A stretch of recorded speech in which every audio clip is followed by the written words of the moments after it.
Kite Radio. Covering Guyana from coast to coast. Demerara and Essequibo 99.1 FM. Berbice 99.5 FM. Kite Radio.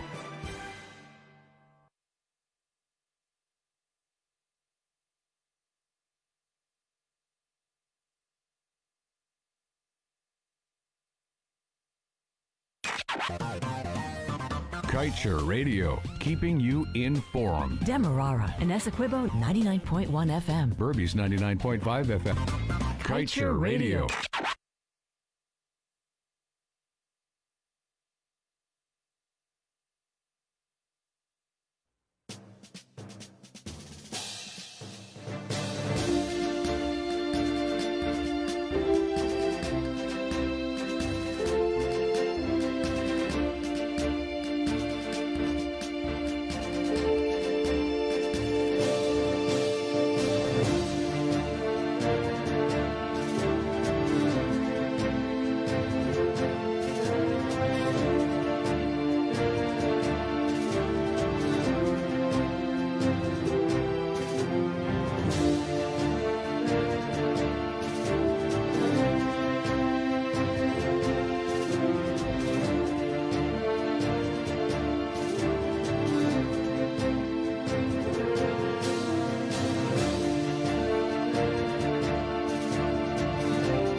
It is 13 hours 40 in Guyana and right across the Eastern Caribbean, and you're listening to us right here on Culture Radio 99.1, 99.5 FM, of course online at culturenewsonline.com, via Facebook page Culture Radio, and on YouTube Culture Radio. It is the 12th day of June, and I'll take this opportunity to welcome you down to today's edition of the COVID-19 and Elections Watch. And of course, joining us this afternoon is no other than Dr. Yog Mahadeo and senior journalist of Culture News, Leonard Gildarie.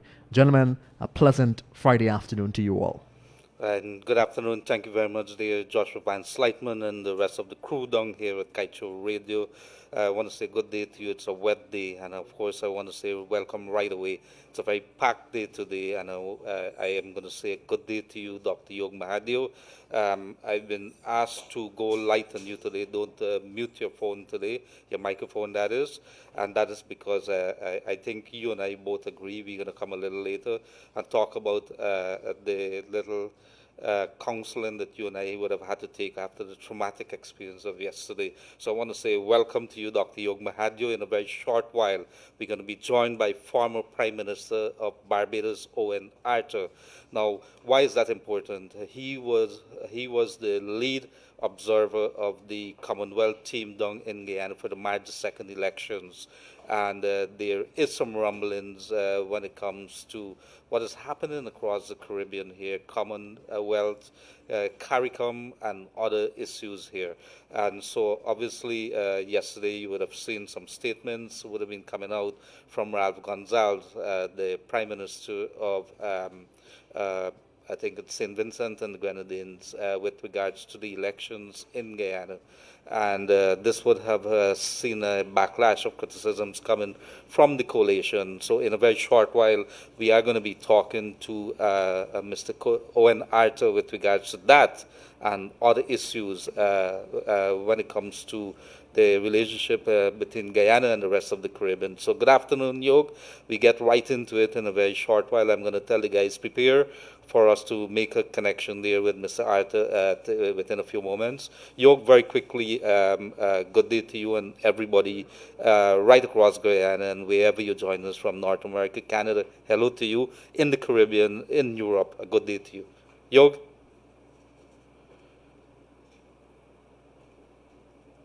Good day to you, Leonard, and yes, let me say good afternoon, join with you and saying good afternoon to the Kite Radio team, of course, Kite Radio management, and our viewers and listeners all across the world. It's a rainy day here in many parts of the country, but everybody's spirits are ramping up and up because the end of this agony should be over very soon.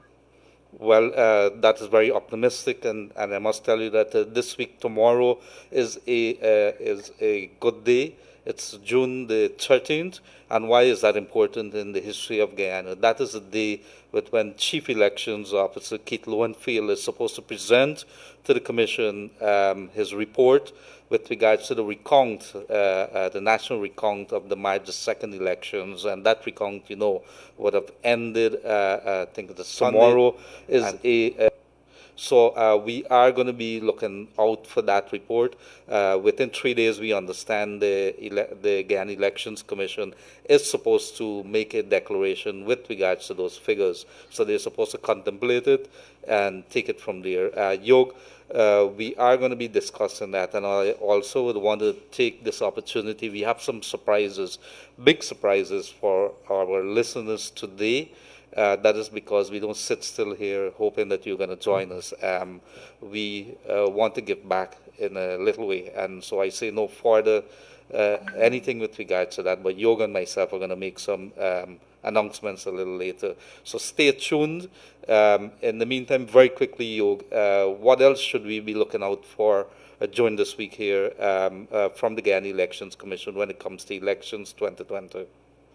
It is expected that Mr. Lowenfield would have completed, if not, would be completing, if not having completed his report already. Remember, a couple of days now, we would have been speaking that we hope Mr. Lowenfield would act with the same alacrity, the same speed that he acted on March 13 in using Mingo's fraudulent declaration to make his report. Remember, that report would not have been considered by GCOM. So we're hoping Mr. Lowenfield will get his act right. We do know, and the order does contemplate for the CARICOM observers mission report to also be released, whether that would be released to the public first, to CARICOM first, or to GCOM first. But GCOM is not obliged to, according to the order, of course, is not obliged to include CARICOM report into its into its reckoning and into its considerations, of course, but the report is required to be tabled. So it's interesting to see that from across the Caribbean, Leonard, that the CARICOM leaders and former leaders are standing up and speaking out. And, I think that it's also important to note the attacks and personal attacks that we have been heaping upon these distinguished persons. Absolutely, Yog. And so it is important that we continue to pay it. One of the big things that is going to come out from the deliberations this week is a question over those observations. The coalition, the coalition is paying very close attention to the observations, which they say should be making a big part or should be playing a big role in the entire contemplation of the report. Whether the GCOM chair will be paying attention to this, whether it will play a good part, a big part, or whether it would serve part of an elections petition, that remains to be seen. We're keeping our fingers crossed and see where we go from there. So right now we've been joined on air here from Mr. Owen Arthur. How are you, sir? All the way from Barbados. How are you? Pretty good. You're on air here at Kaicho Radio 99.1, 99.5 with myself, Leonard Gildarie, and Dr. Yog Mahadeo as my co-host. And I want to say welcome to... Pleasure to meet you all, gentlemen. Yes, thank you very much. I hope that you're having good weather. We have very nice wet weather here in Guyana. What's it like in Barbados? Well, we are having some rains as well. I have the tendencies of a basic farmer. And I must say that the rains are greatly appreciated. Yes, we had some very dry weather early this year, and so the farmers, the rice farmers especially, they were praying for the rains, and we have some rains now. Let's hope. In some parts of Guyana, they're reporting the floods, like in the Region 9, the border areas with Brazil, they're reporting some floods. So I want to tell you a little about Owen Arthur. He was born in 1949, very young man, Barbadian politician who was prime minister between 6th of September 1994 to 20th of January 1999. And between... No, after 2008, sir. Yes, well, it goes on, it goes on. So until 2008, to date, he was the longest serving Bajan prime minister. He was the leader of the opposition in Barbados from the 4th of August 1993 to 6th of September 1994, and from 23rd of October 2010 to 21st of February 2013. Thank God for Wikipedia, Yog. And thank God for that, sir. So, sir, welcome onto this program right away. And I know that you're very busy, man. Thank you for joining us. So, well, of course, we look in elections 2020. You're here in your capacity as the former Bajan leader. And you would have also led the Commonwealth Observers team to Guyana. For the record's sake, we're going to ask you a little before I ask my co-host to get into play here. What did you observe? I know that there would have been a report, but for the Guyanese who don't know, could you tell us a little about elections 2020 in Guyana? Well, I led a Commonwealth team that was drawn from some of the most experienced people in electoral matters from across the Commonwealth. We went to Guyana in advance of the election itself, and we stayed on for the count. I had private meeting, private audience with your president and his prime minister and with the leaders of all of the parties. My team met with leaders of all of the parties. We met with the institutions of the civil society. We met with the leadership of CARICOM. We met with the private sector and everybody that was, we think, in a position to give us a perspective. I must tell you that the perception that we came across with was that everyone was pleased with the preparations for the election. And we who were in the Commonwealth Observer Group had every good reason to be proud of what we were being told, because the Commonwealth, under its provision of technical assistance, had provided Guyana with 2 experts, highly trained experts on electoral matters, and they were there well in advance of the election. They helped us develop these and fine-tune your electoral processes. They were there on the day itself, and I am sure that one is still there, rendering assistance to CARICOM. So that the Commonwealth Observer team, of which I was a member, we had access to 2 experts who helped to put your system in place. And they gave us the fullest confidence that the system they were helping to devise and to oversee was within the high standards of the Commonwealth. I must also say that all of the groups that we met with in advance of the day of the election itself expressed the fullest confidence in the election as well. On the election day, the Commonwealth team spread across all 10 regions. A small team from the Secretariat, the Commonwealth Secretariat, and I stayed in Region 4, and they spent the day going from polling station to polling station. I must also therefore place on record that at no station that I attended in the presence of the Commonwealth team was there any concerns about fraudulent election. Everyone said how well it was being organized and how everything was in good order. Having myself contested elections in Barbados, I would also have to tell you that the arrangements for your elections are far more scrupulous than those in Barbados. Everyone coming to the polling station had to show an ID card. There were 1 or 2 instances, but no more than that, where persons did not have the ID card but were able to show other proof of who they were. You had every station manned by agents of every party, in addition to the officials, and they were identified to all in the polling station. They took their ID card to the person in charge at the station, who showed it to everyone, was given a ballot which was stamped. They went and voted, came back and showed the stamp at the back of the ballot. But then they had to dip their thumb in the ink. So that the notion that people voted in Guyana who were not entitled to vote under such rigorous arrangements, I think is a little strange, because the voting took place in the presence of everyone who had an interest. I didn't only observe the counts. I didn't only observe the voting itself, but I went. My team and I went all across the region for the day of the election, and at no station we attended were there any concerns about the manner in which the elections had been prepared for. In the evening, I also went to the aquatic center that was closest to the place where I was staying, and I had the opportunity again to watch a very rigorous process, namely the count. Every vote was properly counted. If there was any issue about the mark being too close to the line, the returning officer consulted with everyone, and they were only allowed to make a record of the vote if everyone would say that it was a valid vote. At the end of the process, and again, this was very remarkable, in Barbados, where the votes are not counted at the polling station, they're taken to someplace else.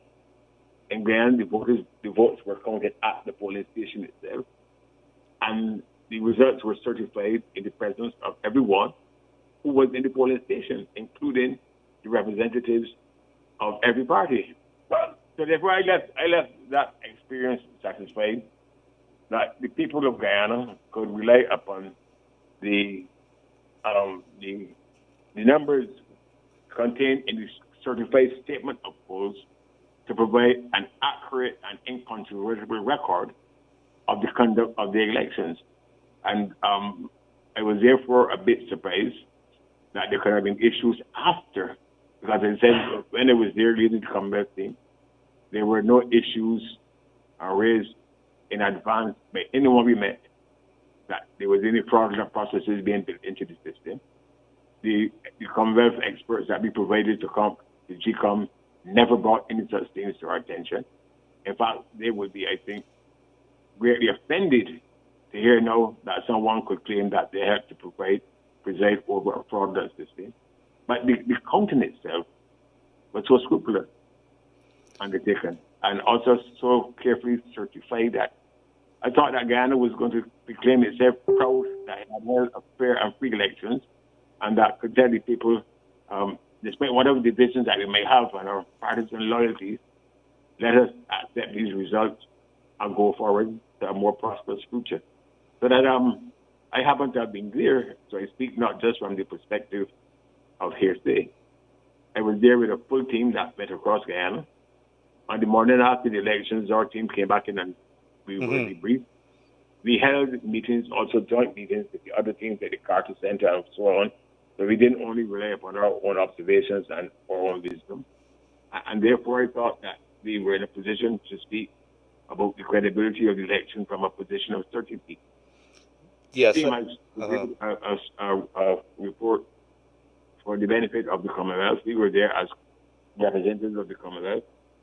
There's a Commonwealth Ministerial Action Group, as you know, that makes decisions in respect of the manner in which elections are conducted. I would imagine that Guyana is on the agenda for peace time. I hope that things do not reach a stage where Guyana has to be before the mic in an anti-serial way, because it is important that Guyana gets on with its business. I also, let me just put in the first statement, please. I was a Prime Minister of Barbados for 14 years, and I made sure that I called the people of Barbados to feel that I had to speak to people of Guyana with respect. Whenever I heard of any incidents where Guyanese were treated bad or their airport, I told people, do not do that in our name or in my name. And I made sure that Guyanese were able to come to Barbados and live and work and feed their family. So they felt it was the right thing to do. I believe in the spirit of integration. And I also feel therefore that Guyanese should be. And what is happening now, quite frankly, is holding up Guyana, and properly so too, to being a kind of an international laughing stock. There are countries that are continental in size, that have elections with many parties, but they're able to announce the result of the election the same night. And Guyana shouldn't find itself in a position where now, months after an election is held, observed by people, every effort made to make it free and fair, now find ourselves in this situation where you begin to look as though you want to become a rogue state. And you use the word rogue state there, PM. And I want to ask you, you were in the Ashman's building during the early days of the counting, a few days after elections. What were some of the things that you saw there? I think you were in the room with when the foreign minister would have gone in there. What was some of your thoughts in the head? Well, we went to assembled in a meeting. We did not expect to encounter anybody at the political level who felt that they had a right to corral us, to tell them, come there, we need to see them, and for them to tell us what to do. I was very shaken that the foreign minister thought she could do it, first of all. But then she opened up herself in a way that I thought was quite unfortunate. She told us she'd summoned us because she wanted to do the right thing. Now, that is the kind of thing that you do to your children on their way to school, or when they are behaving in a disorderly fashion, or all I can say that is based upon the doctrine of anticipated wrongdoing. We were likely as serious people to do the wrong thing, and it is a matter of, but are you doing the right thing? And then she threatened to take away my credentials. I was not going to allow that to happen, if you could understand me, because I was not there in my own capacity.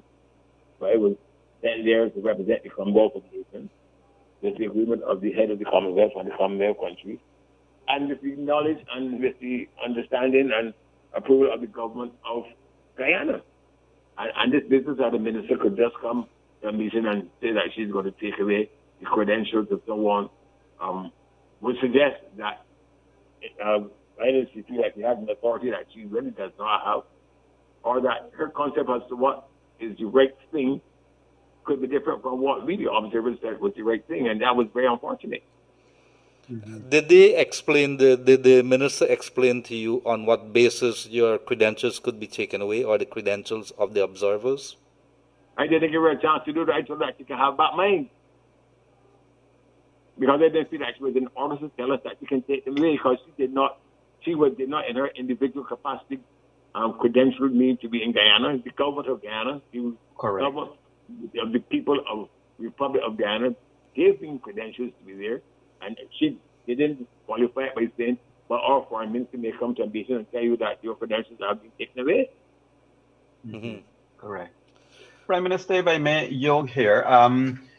If you can kindly share your thoughts on the most recent happenings. Two questions I have there. One is that the recount is over, Prime Minister. Every Guyanese and you and everybody in this world know what those numbers are. Yet, everybody is delaying and the goalposts are being shifted. So your take on that, sir. And the second question, sir, is Mr. Raul Gonzalez would have made a comment day before yesterday, and every time you leaders make a comment on Guyana, politicians conveniently forget your message and they try to beat up the messenger. What's your comment on both of those things, sir? Well, let me deal with the first matter first. As the leader of a political party, I had the privilege and the honor to lead my party into 5 elections. On 3 of those occasions, my party won. On 2 occasions, my party lost. When my party won, I accepted with gratitude and grace. When my party lost, I accepted it, the will of the people, and accepted their verdict. I felt that I was doing so in a long tradition of Caribbean leaders. Barbados has been led by Grant Lee Adams and Errol Barrow, who knew what it was to lead political parties and get the thrill of victory and the agony of defeat. And they have taken the defeats despite having this tremendous standing in the country. In Jamaica, you've had national heroes of the caliber of Norman Manley and Alexander Bustamante, who know what it was to lead political parties and to be accepted by the people and rejected at elections. And all across the Caribbean, we've had that tradition of leaders having to accept with grace defeat and accept with joy victory. I do not think that a leader of Guyana should see himself departing from this tradition. It is about accepting the will of the people. And if the people in a free election say that you have won, you sign. If they'll say, we don't want you to win, give signs. And you know, there's no graceful way, and I think this might be a part of it, there's no graceful way to lose in public. You have to face your friends, you have to face your colleagues, your family. It can be very painful, but you have to feel that it's not a personal rejection, that the people have expressed a will, and that they're not condemning you by not voting for you, but they're saying that we want somebody else to govern us. So that I think that is how I approach it, and that's how I feel that people should approach it. That's how the leaders in the Caribbean have approached it. So in respect of this matter, you're talking about the second matter Ralph was about hello? Mr. Ralph Gonzalez. Oh, Mr. Ralph Gonzalez is perfectly in good order. People do not seem to understand that there are instruments of governance that on which our relationship in CARICOM as sovereign countries are based. We operate with each other within the context of the revised Treaty of Chagarama to create a single market and a single economy. There are other instruments, however, that bind us. In 1997, 1998, Caribbean leaders, of whom I was then one, agreed that there should be a thing called a charter for stable society. We were not only conscious that we were building a regional economy, but we also were building a regional society. And that regional society had to be bound and governed by the best precepts of democracy and good governance, because we feel that you get a dividend from good governance. And therefore, we bound ourselves to the practice of good governance at the regional level by signing a charter of civil society. And under this charter, Caribbean governments commit that we will have free and fair elections. So that when Gonzalez was speaking, he was speaking in the context of the fact that any departure from the practice and principles of fair and free elections is an infringement on the charter of civil society that we have signed. And it binds Barbados, it binds Guyana. And therefore, for someone to attack Ralph Gonzalez saying that CARICOM could not stand to see an election stolen because it was speaking in a generic way, it may even have specific applications in this manner. But anyone who says that does not understand what binds us. And that he was perfectly right to say that. And to be castigated in this way is quite unfortunate. I believe also that, there's certain protocols that should obtain. Your leader sits in the council with other Caribbean leaders, and they have sometimes to exchange sharp views, sometimes in public, but more often they restrain themselves to have these things in caucus. It can't be that someone at the level of Mr. Harmon thinks that he has the authority to unleash the kind of vitriolic attacks that he unleashes on Caribbean leaders. He is not a Caribbean leader. And your leader should tell Mr. Harmon that he's out of order and he's out of place. In a few weeks, a Guyanese leader will go and sit in council with other leaders of the Caribbean. And he can't go there and face them if somebody in Guyana is telling them to tread and lambasting them. How can that be? How can your leader sit in council in good faith with other leaders of the Caribbean when somebody from his party is trashing the reputation of other leaders? So it can't be allowed. And Mr. Harmon has to feel like he's quite out of order. And that behavior is just simply not tolerable in a society that has a charter of civil society. It can't be. But even if we didn't have the charter, I do not believe that it is Mr. Harmon's place to feel that he has the prerogative, without being a leader, to talk to leaders in the way that he is.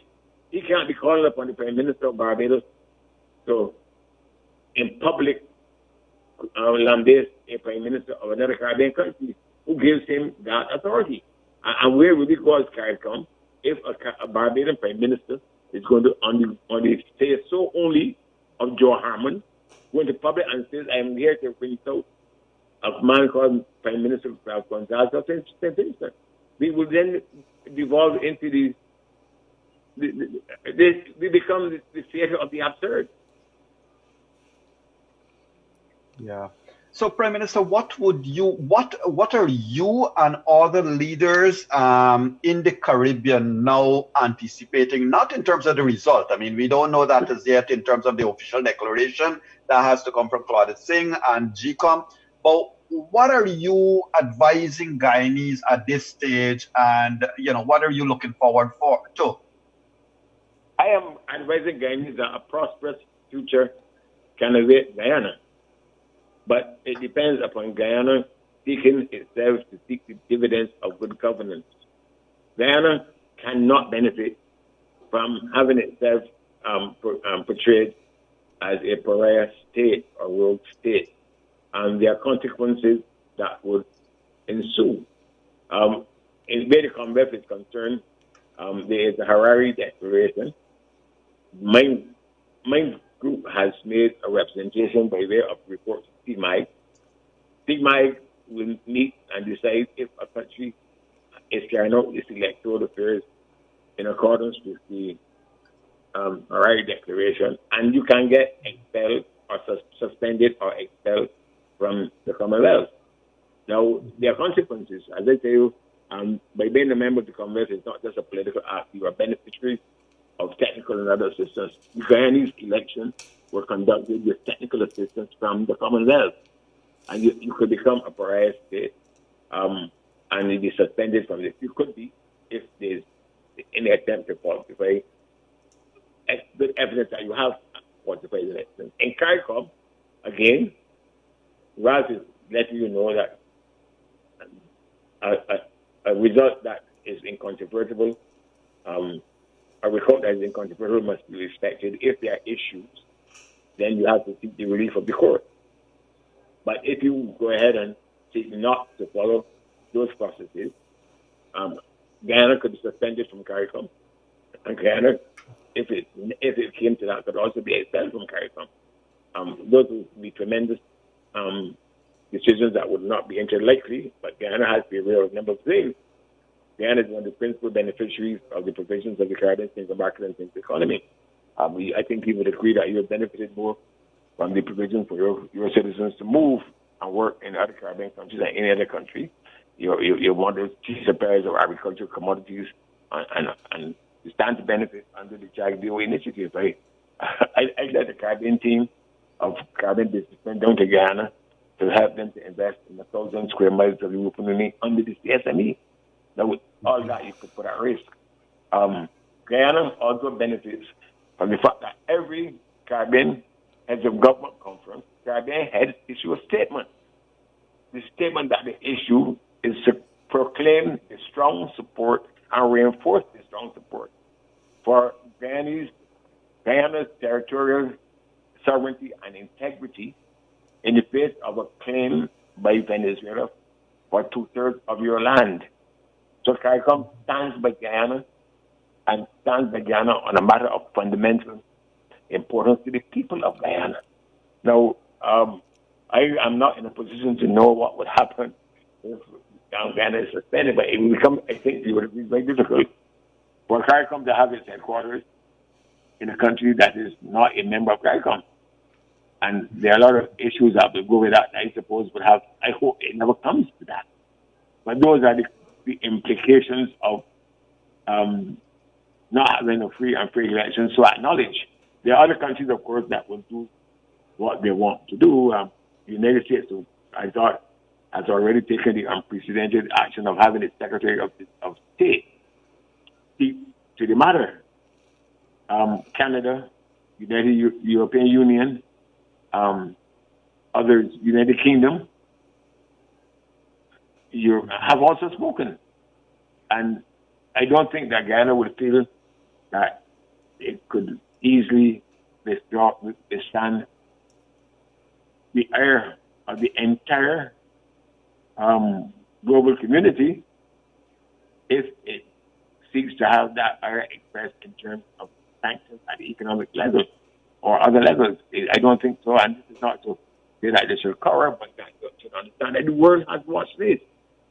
And the world has been there all along. We held joint meetings with the European Union. We held joint meetings with the United States government, with Canada, and others, United Kingdom. And I must tell you that it is not a matter that would be taken lightly. And that if in fact there has been a count that is incontrovertible, it would be well advised for people in Guyana on all sides, and apparently almost all people have already done so, to accept the result. If there are issues that have to be addressed by way of a petition, and the law provides for that, let those be adverted to. But in all matters, let Guyana be a country that, in the eyes of the global community, is respectful of the rule of law. Thank you, sir.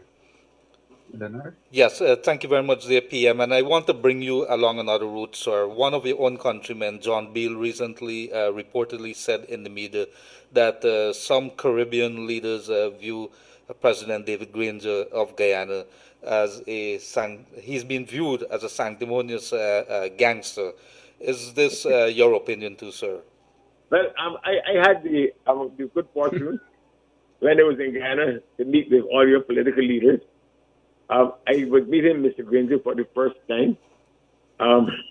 It's a very colorful term because Mr. Granger does, in fact, connotes the appearance of a gentleman who is very, very stately. His bearing is not of a man who is lascivious or have a large appetite or whatever else. So, quite sanctimonious and true. I can't speak about his gangster behavior because I thought he was a man of modesty and a man of that and respects the law. On election day, I had the opportunity to go across the river with my team, and I went into the village where Mr. Granger lives. And I walked away from that impression that Mr. Granger was, in fact, a simple, modest man who was anxious to carry out his responsibilities in a manner that we accredit to his class. So that Mr. Beale has used language that has not fallen from my lips, but it is for Mr. Granger not for me to prove that he is not truthful. And you, sir, the former PM of Barbados, has been described as a good friend of Bar Jagdeo, and hence your judgment may be clouded in some of the statements that you would have been making. How you would respond to that? May I correct that, sir? One of the duties that I had in Guyana was to observe the elections. Those duties required me to observe all aspects of the election, including attending rallies. I attended a rally of Mr. Jagdeo's party, and Mr. Jagdeo came and greeted me, and that was captured in the photo. I also attended a rally the same night of Mr. Granger's party. I saw Mr. Granger dancing and took his wife to the podium and so on. I was greeted by Mr. Carl Greenwich, who I know very well because he was a Minister of Finance. Regrettably, there was no photograph of me being greeted by Mr. Carl Greenwich, although there was, and he is my friend, and I served with him, and I know him very well. But there was one of me being greeted by Mr. Jagdeo. I am a friend, I hope, and I would have sought to show that to my friend. I'm a friend of the people of Guyana. I did not pick and choose. And I resent people seeking to want to pick and choose for me in order to create a false political narrative. With regards to the CARICOM, our relationship with the CARICOM, the headquarters of CARICOM is in Guyana, sir. I want to ask you whether this, let's assume, and we're looking at scenarios here now, that the coalition does not accept the results if it goes the other way next week as being declared by the Guyana Elections Commission. How would CARICOM view this, and what do you believe should be the state of play if it has been ruled such by the Guyana Elections Commission? Well, as I said, I am not a lawyer, but if the government does not want to accept the results, but also wants to stay in office, because that is what would be the practical implication,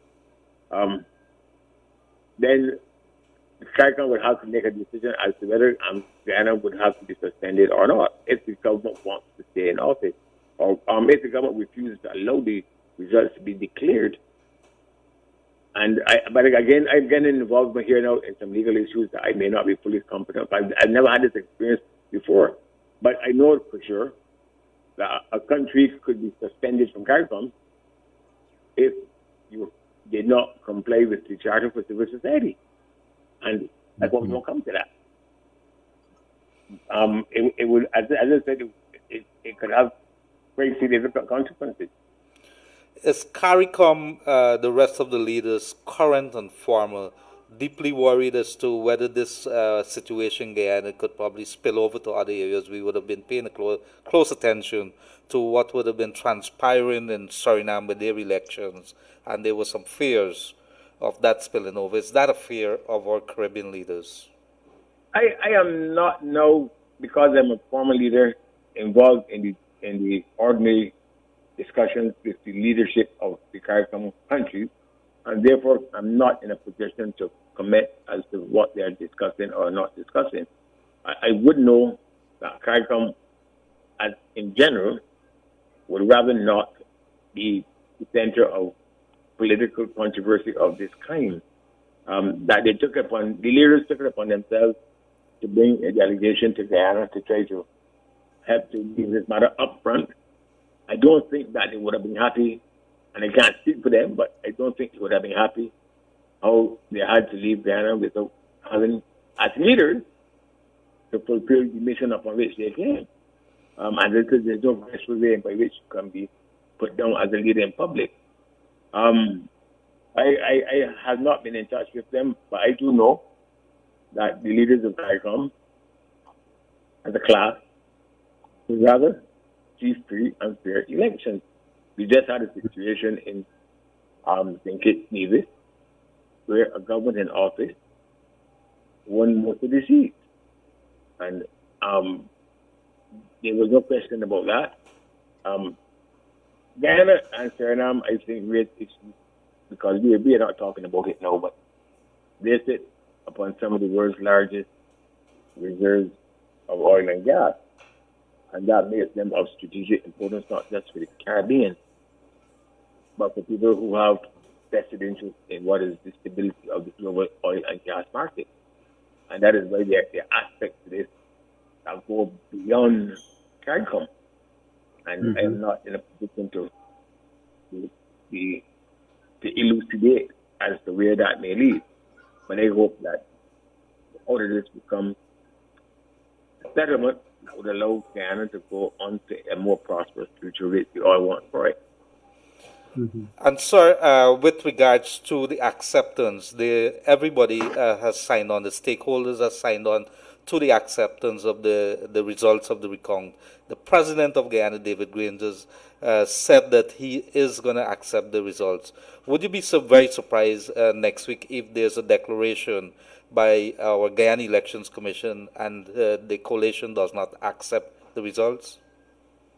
And I think that it would mean that Mr. Granger would have to himself consider his place as the head of the coalition if he is saying something in public. But his members do not respect him to the extent of honoring what he is saying. I think that would be the first implication.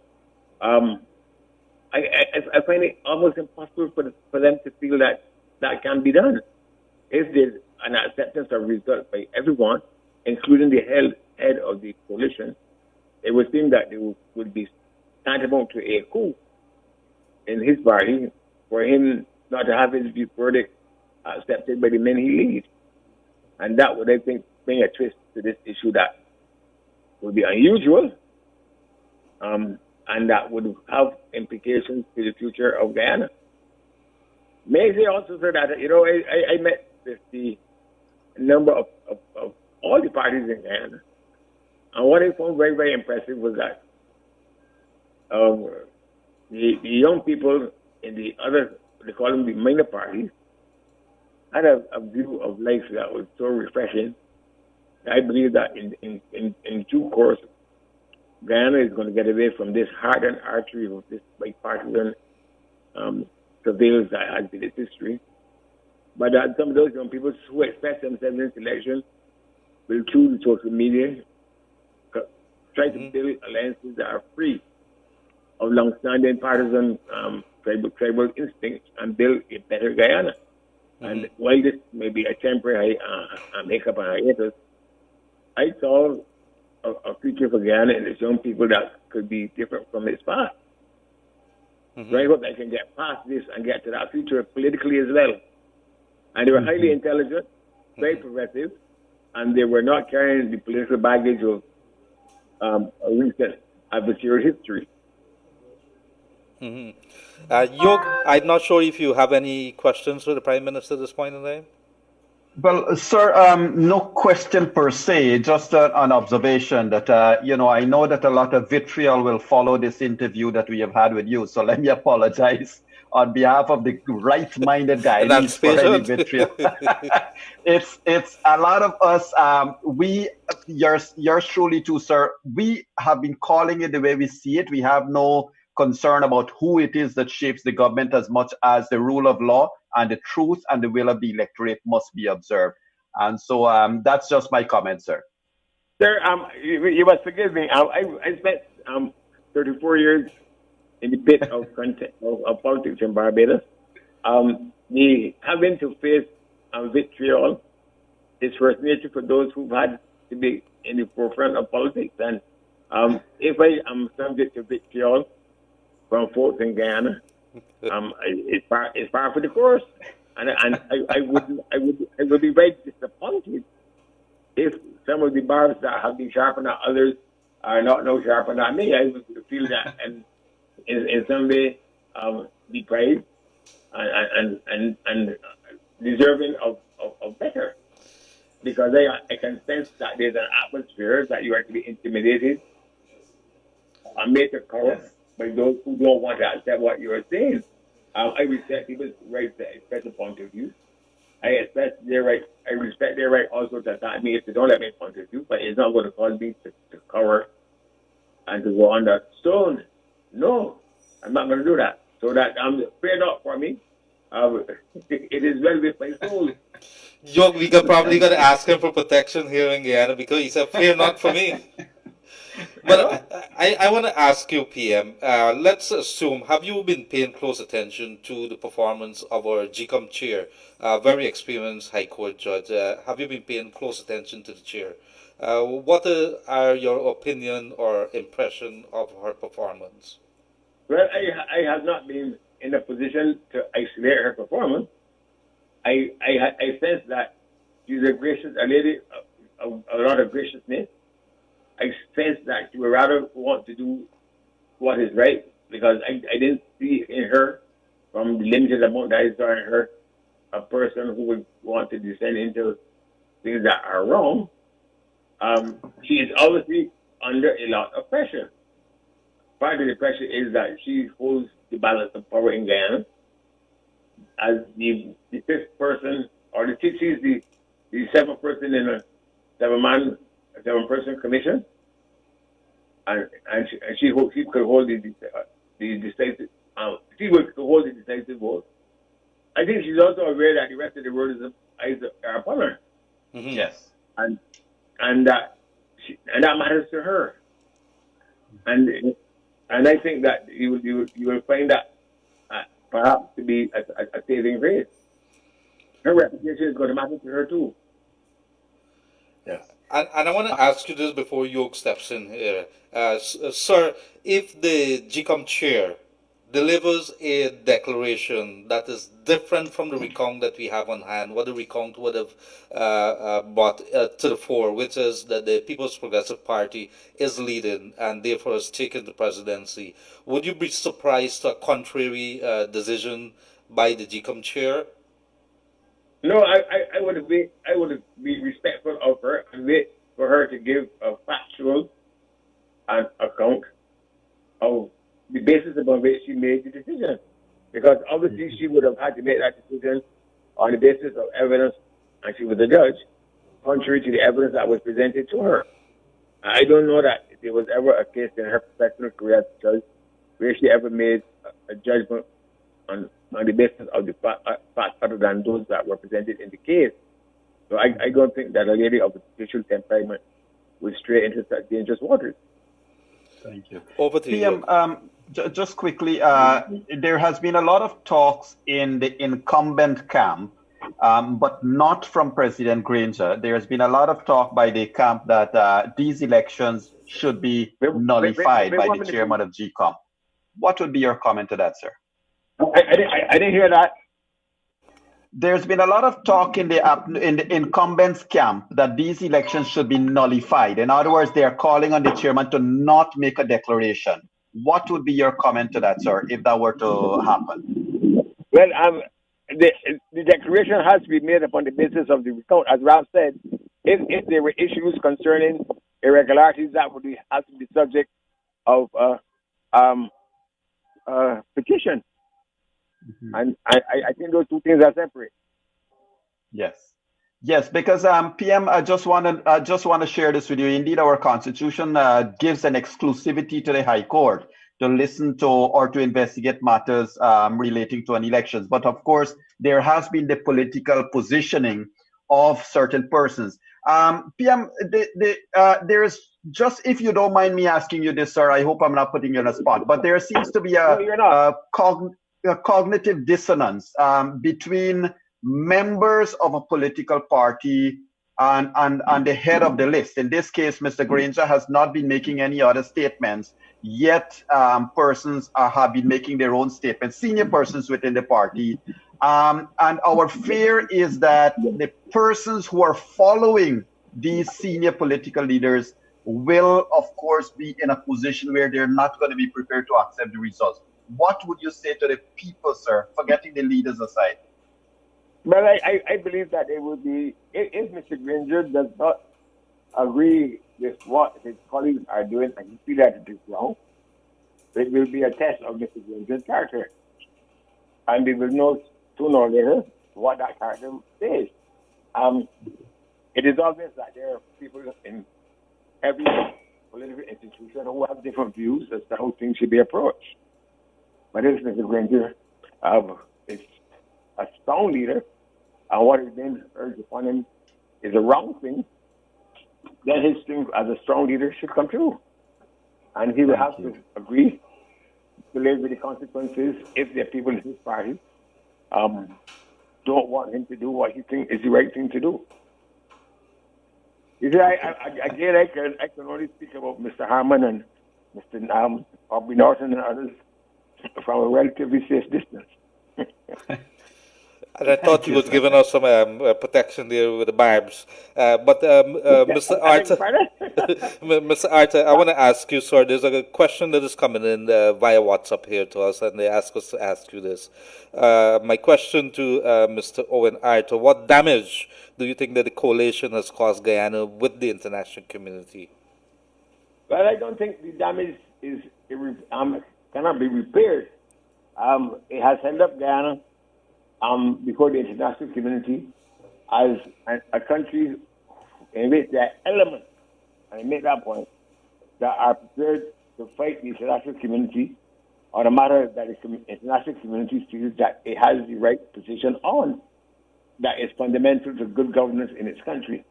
I don't think that the whole international community, and I certainly don't feel that the Guyanese are bad people. There is an argument here that there are elements in Guyana that may want bad things to be done. But Guyana's reputation can be salvaged from this. I mean, the absurdity of this is this. That you have continental-sized countries that have elections and the results are declared the very night. The next day, Americans know who's the president the next day. Yes. In Guyana, quite frankly, and this is the irony of it, the recount apparently will bear the same results as the statement of polls. It means that if the statement of polls had been used as valid, certified by all observers, that the results of the elections in Guyana could have been declared the very night. Because the truth of the matter is that the political parties had the agents at the polling stations and that they were in a position to know who had won the election on the very night. So that I don't believe that the image of Guyana will be so tarnished that it can't recover from it, but that there will be those who recognize that there are elements in Guyana who believe that you can trifle with an election, and that trifle it in a way that that will enable you to stand defiant in the face of international public opinion, and that they will wonder on what caused you to feel that you can do that. Because the risk that Guyana faces in all this is that Guyana faces the risk of, because of the behavior of some people, being seen as a rogue state. Mm-hmm. And how would you respond, sir, to criticisms over no permission being given to Carterson to come here? Well, to return, rather. You know that you really can't, in today's world, hide the news. And anybody who goes out in today's world, that's an exercise of futility. You can't stop what is happening from Guyana to being known all across the world. So it is a folly of foolish minds to feel that you can bar the Carter Center from observing when there are other ways by which they can observe. I am not in Guyana. I am still the chairman of the Commonwealth Observer Group. The Observer Group is still in place. And we are observing the elections, and we are communicating to each other about it. But we were not barred from there, but we are still in contact with what is happening. You can't say today's world, believe me, stop information flows. It's like tilting at windmills, and people who feel like they can get through by doing those things they think are just being ridiculous. Thank you. Thank you very much. So, yes. I know we have taken a lot of your time, sir, and thank you so very much. But my last question to you, you did express... I will be able to have some Guyanese pepper pot when I come to Guyana. Anytime you come. Thank you. Sir, you did make... I need a proper Guyanese pepper pot. I haven't had a good one for a long time, sir. But you can bring the flying fish. Is it the flying fish that they have over there, Yog? I don't think that your Guyanese appetites are attuned to how to appreciate flying fish. Don't say that. Don't say that. Pepper pot. So I laid that as a basic requirement.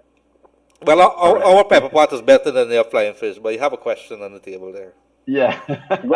Sir, you did voice your opinion with regards to going forward, and you did make a comment around this, but a direct question: what is Prime Minister Owen Arthur's view to the response to the claims that are being made that migrant and dead persons voted in these elections, and that's how the PPP won?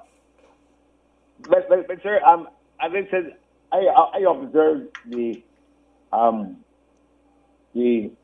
conduct of the election in Region 4 as part of the team. The team that I led in Guyana was spread all over the country. We were debriefed. We debriefed them. We also had meetings with all the other observer groups. We certainly did not get any report of any such claim. I must also tell you, and I'm not trying to hear the adversarial, that I had private meetings with your president and Mr. Nascimento. I had meetings with the leadership of all of the political parties, and I did not hear of these kind of things in advance. But again, I don't want to get part of it. But I seem to remember that the ruling party had the majority of people in control of GCOM. And it would seem to me that it would be an astonishing thing for political institutions to have control of the process by which an election is being put in place.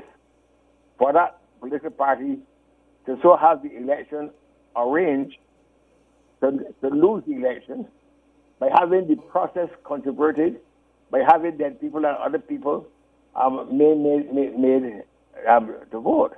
If I was associated with the coalition, the only thing that I would not want to say is that we were in control of the process by which the election was held. We controlled every facet of it. But at the end of the day, some force, a mysterious force, came in and took over the process that we were fully in control of, including the chairmanship of GCOM, and caused it to be so manipulated to our disadvantage. It would almost suggest, quite frankly, that the people who allowed that to happen to themselves were foolish people. And I don't want to accuse Mr. Granger and Mr. Hammond and others of being dangerous. I would therefore, I write circumspect in these matters, but I would rather not attribute to malice that which can best be explained by ignorance. So I thank you very much. Any other questions there, Yog? My question to the Mr. Arthur is the coalition opposition. Let me see. If the coalition, yes, there's a question here. Just I know that you're very busy, but the people. No, I decided this is the last time I'm going to speak in this matter. So, and I was in Guyana. I observed. Right. And I was happy to have the opportunity to be trusted by the Commonwealth to be there. So it's not a problem. Go ahead, sir. So I want to ask you, because in the meantime, while we preparing the pepper pot for you, sir, is if the coalition in opposition approaches the CARICOM community for help in the next 5 years, you believe that CARICOM would accept them with open arms? I really feel that there's a generosity of spirit among Caribbean people that we live and let live. This will pass. And there are a lot of people in Guyana who have kith and kin in other Caribbean countries. I take a particularly strong interest in Guyana's affairs now as when I was the Prime Minister, because a large part of your population who is of our pigmentation, their stock came from Barbados. And that's our kith and kin. And I really feel that the political parties in Guyana know the spirit in the Caribbean. We go through adversities and we pick up the pieces and go forward. And this too, they pass. And the things that have happened in Guyana, that those things passed. The things that happened in the Caribbean that were unfortunate, that passed. Grenada had a revolution and a leader was killed, but we picked up the pieces and passed. So the good-natured spirit of the people of the Caribbean and the ability to deal with adversity with strength will prevail. And that the people of Guyana will work above this too. And it is, in all of this, there's an aspect of what we're not speaking about. But it would be good if the children of Africa and the children of India could live in another country as one. As one. Mm-hmm. Thank you, sir. So thank you very much there, sir. If you were given an opportunity to assure the people of Guyana, to advise the government, to advise the stakeholders, what would Owen Arthur, former Prime Minister of Barbados, and of course we can't take off a cap from being the chief observer for the Commonwealth, what would you say to the stakeholders, the leaders, the opposition, everybody in Guyana at this time? Well, this election will lead to a government that can be a strong, robust government, because it has still two strong parties that will constitute your assembly. And it is not a one-party state where Guyana will be under dictatorship. It will be an institution where I believe that any wise government will understand that because of the narrowness of the victory, that it has to accommodate what in my career in Barbados politics, I used to call the politics of inclusion. And I still believe in that. And I feel that once there is that spirit, I don't think that you should have a a government of just a natural unity for its own sake, because there are consequences for losing elections. But that the spirit, when once all this is over, that is almost 50% of the people who support either parties in Guyana, that you evolve an approach to your government that respects the fact that there is that change of opinion on all sides. And that Guyana has so much that can be going for it, that the people who win and the people who lose could feel that all can be at the table, and that is enough there for everybody. And you really have now to give yourself the chance to prepare a prosperous future for Guyana in a way that you have not done in the past. And this is what the people of Guyana should call on both parties to do. Give us a chance to enjoy the benefit and the product of what we have been endowed with, and that will enable us to enjoy a better life than we have had previously. And that is why I think they should be telling the political parties that, okay, the things are cool. We accept that. We don't have a one-party state. We have two strong parties in the assembly.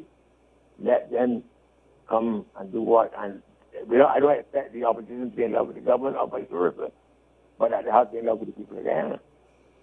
Yes, well, I do thank you very much for that. Former Prime Minister of Barbados, Owen Arthur. I want to say a couple of things to you. Yes, go ahead.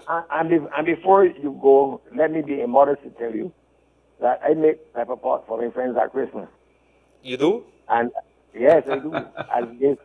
and I was once made a pepper pot for a friend party that he was having.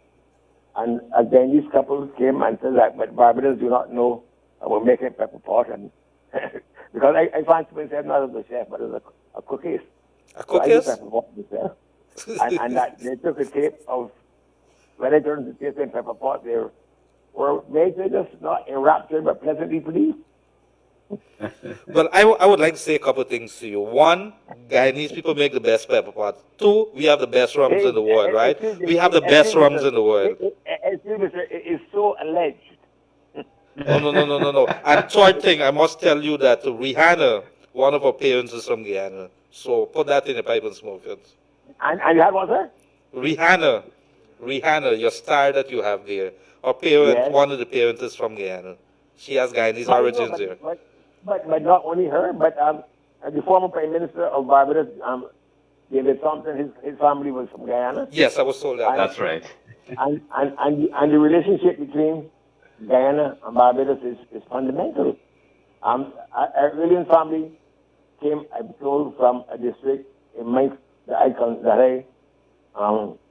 that's in that. But the Burnham family are populate an area in my constituency. And they're well known to us. Right. Very interesting.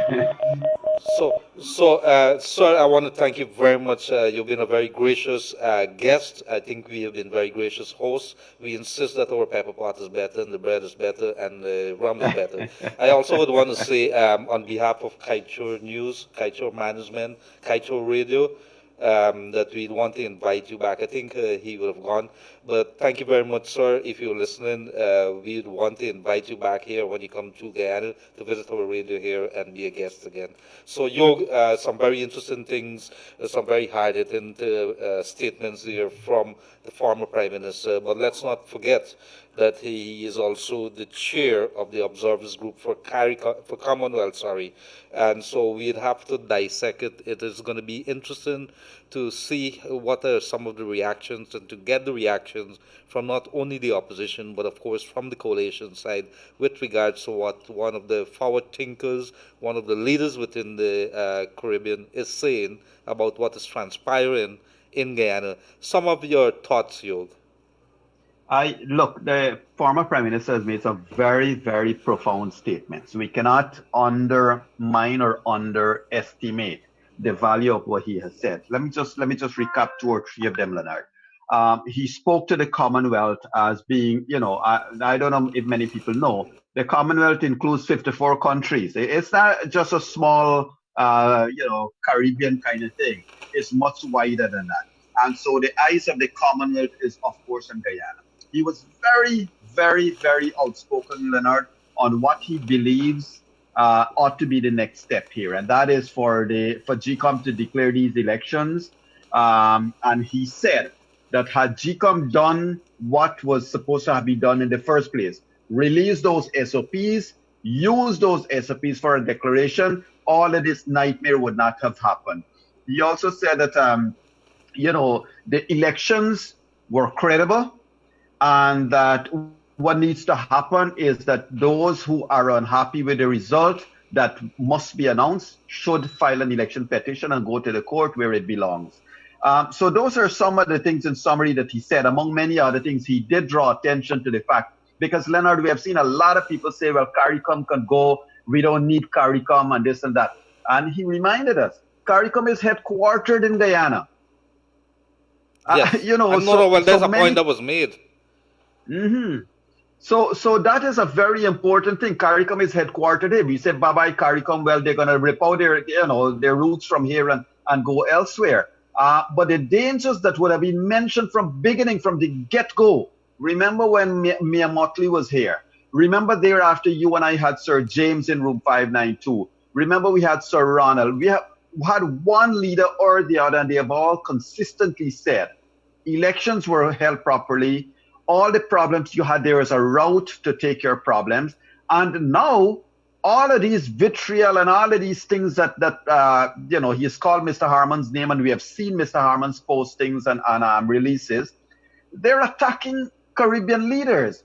And this is where a politician, not a government, a politician from within a party has really, really put his own party in a very backward light. And that is a sad thing. Yes, I thank you for that. So, Yog, it is the next couple of hours, I know that people are going to split this interview apart. They're going to be taking it because we have been talking. Rav Gonsalves came out with a statement and he would have said what he had to say. But there seems to be an increase in incidences of statements by CARICOM leader, rightfully so. Maybe CARICOM headquarters is in Guyana. They are worried about what is happening here. Two sides to every story, though. The coalition was here yesterday, two representatives. Of course, we know it is very that they think the two of them, Ganesh Mahipal as well as Daniel Siram, would have stuck to their guns as to what they believe would have transpired. Of course, there's the other side of it in which everybody is saying, provide the evidence, and have they provided the evidence? The evidence will be up for consideration, or the lack thereof, before the GCOM commission within the next couple of days. Tomorrow, we're not sure what is going to happen tomorrow. Let's say that the Chief Elections Officer, Kate Lowenfield, hands over that report tomorrow. Do we expect the considerations or the contemplation of that report to start tomorrow?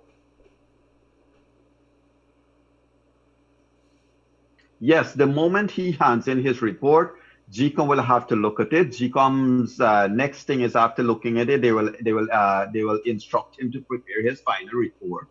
And thereafter, GCOM will have those 3 days upon which to make a declaration. So the moment Lowenfield has finished. Now, Leonard, I just wish to interject this in this position here. Yesterday, day before yesterday, both you and I have highlighted the following. Mr. Lowenfield on March 13th took 1 day, and he completed his final report. 1 day. Now 5 days have passed since the recount has been finished. We still don't know when that report will be issued to GCOM. To his credit, I must say this, because we need to be very objective here. To his credit, when he took that 1 day, all he had to do was to look at the tabulations, look at the numbers, and hand it to GCOM. Now, in the current scenario, he also has to summarize the observations. And those two-part report will go to the commission. So it is expected, though, that in very short order, I think everybody is expected that to happen today and tomorrow. And thereafter, GCOM, don't forget, CARICOM observer report also has to be tabled. But I wish to say, CARICOM observer report can be tabled but GCOM does not necessarily have to heed CARICOM Observer Report. Absolutely, Yog. So now that was a very interesting, very hard-hitting interview. I would want to bring you to this evening because this evening there's something going to be major in Kaicho Radio as well. And so, Yog, you tell us a little bit that it's going to be in room 592. Yeah, this evening it so happens that today we have the former Prime Minister of Barbados, and tomorrow we have, tonight we have Mr. Irfan Ali, President-elect Irfan Ali, in room 592. And the topic we have with with Dr. Irfan Ali, of course, is 2020 and beyond. Because one has to start. If nobody in the incumbent wants to start talking about the future, we, the people, have to start talking about future. Where do we see Guyana, and how quickly can we put all of these nightmares behind us and work towards building a Guyana again that everyone can be proud of? And certainly, I know that we are going to challenge Dr. Ali to talk about a lot of things, including how inclusive his government will be, how much does he plan to ensure that his government will be a government for all the peoples, and what does he say to all the persons who stand strong and solidly against him on both a personal and a political basis. So it will be an interesting night, Leonard, and indeed a lot of persons are calling us to expand it because it's that type of discussion we'll have tonight, but we are going to see how we go with it tonight. Well, let's see how it goes. I don't think Mr. Glenn Lyle, who has been allowing us graciously to extend the program more and more, we have been doing it because it is needed in Guyana. So I am thinking if we need the extra time, and of course, let me take this opportunity to Yog to also continuously extend our invitation to the coalition. The seats are here, the Zoom accounts are here. You could call us on the phone, do whatever, but call us and let us hear. We want to hear the other side of the story. We have had a couple of sides. There's been some sporadic kind of incidents that they've been coming to the station or calling in, but it's more often in the case that they have not been responding. We have written the President, David Granger, in addition to Dr. Irfan Ali, for interviews with Kaicho Radio and, of course, with room 592. He has responded positively to room 592, and he's going to be here this evening. We are continuing to extend the invitation to President David Granger and others to come on, use the opportunity to make a case, to say your side, so the people could make their decision. In the meantime, the big decision that we are looking to at the moment is GCOM, with regards to how soon could they make the declaration. They have until the 16th, we understand. Tomorrow is going to be the key day. So, Yog, in the meantime, let me have a just quick look. We apologize. We are going to open the lines in a very short while. But Leonard, yes. If I may very quickly make this comment. So tonight we have Dr. Irfan Ali coming on to room 592, and here is where the difference is now being set. You and I could have continued to reach out to the PPPC's members of their slate to come on this program, but no, we all reached out from Kaicho Radio to President Granger and to Dr. Irfan Ali to come, because we have to stop listening to the same rhetoric over and over and over again. If any coalition person comes again, what new can they say? I am seeing people with a lot of, instead of educational certificates on their walls, some kind of dead certificate on their walls. I don't know the veracity of it. They have not necessarily been the most honest persons on earth to trust them or to distrust them. So if, yes, indeed, like you, we're consistently inviting coalition persons to come onto the program as well as room 592. But I would like to encourage, when we have these discussions, let it be at par. If we have Leonard Gildarie coming to talk on behalf of a political party, let's have somebody from another political party as well, appearing to listen and make balance, and you and I can balance the program. Yes, well, that is indeed the perfect scenario. The problem is that we have not even been receiving an acknowledgement to some of these requests. But the floor is open, the speakers are here, the mics are here, Yog. And so the people want to hear. If they don't want to come, there's very little. But we encourage them. It's not too late. It is here, and that's what the radio is for. It's we just the facilitators on that. Kaichor News today, June the 12th, 2020. Guyana collects $35 million for second oil lift by Shell. Natural resource fund now holds 94.9, almost 95 million US dollars. And this would be taken into context is Guyana broke or not last night. Very interesting. If you missed it, room 592 would have had some experts talking about whether Guyana is bankrupt or not, and what is bankruptcy if you're talking about the country. Very interesting. If you missed it, Kaichur Radio on Facebook, you could be able to go to that lead headline. Incoming CARICOM chair. This is Rav Gonzalez, tele-election loser. Take your licks like a man. PNCR calls on CARICOM to distance itself from his comments. So that is why you would have had today former Bajan Prime Minister Owen Arthur standing by Rav Gonzalez, generally talking, he is quite within what he's saying there. Nandlal withdraws contempt case against Mingo Orders. Court imposes $450,000 cost. Mr. Nandlal, Anna Nandlal, would have been on radio here last evening stating that he is preparing to file other cases. And so maybe we could talk a little about that. Yog, constitutional reform should be high on agenda after final declaration, British High Commissioner to Guyana. And this is something we've been talking about. Cannot move forward with this country. There's holes in the constitution or weaknesses that we now see in many parts that are being exploited that has basically halted the operations of this country, left it in a big hole. The PPP wants Top Cop to investigate incitement of violence on social media.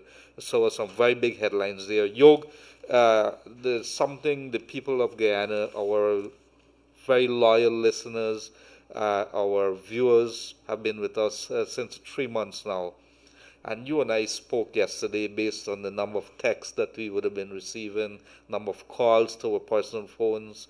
Many people are really struggling to get by day to day. And you and I would have been looking at it as well as Mr. Yog Mahadeo, Glenn Lal.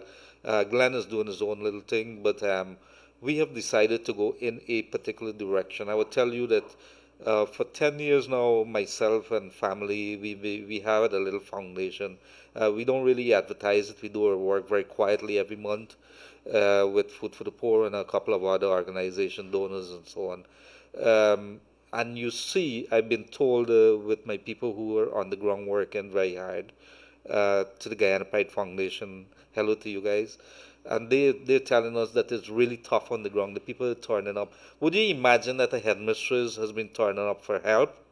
Would you imagine that, Yog? That is indeed the fact. And so we have people from all walks of life calling us, asking us for help. So guess what? Today, Dr. Yog Mahadeo and myself, we have gotten a couple of gifts. And maybe Yog could come up with a mechanism. I've been trying to bang my head in to come up with something that we could probably give it to a couple of people who are deserving of it, who most needed it. And as in the next couple of days, I'm going to go hold Glenn hands behind his back and see whether he could come on board with it. He's been doing his things quietly. We have not been saying anything, but I think we should give back to our people in a little ways that we can. Of course. So maybe if you have some ideas how we could do this, today has to be a lucky day for a couple of our people. Let's do that. It's time to give back. Of course. And, persons, you can send us a WhatsApp message or call in, call in and request a private talk. Leave us your numbers.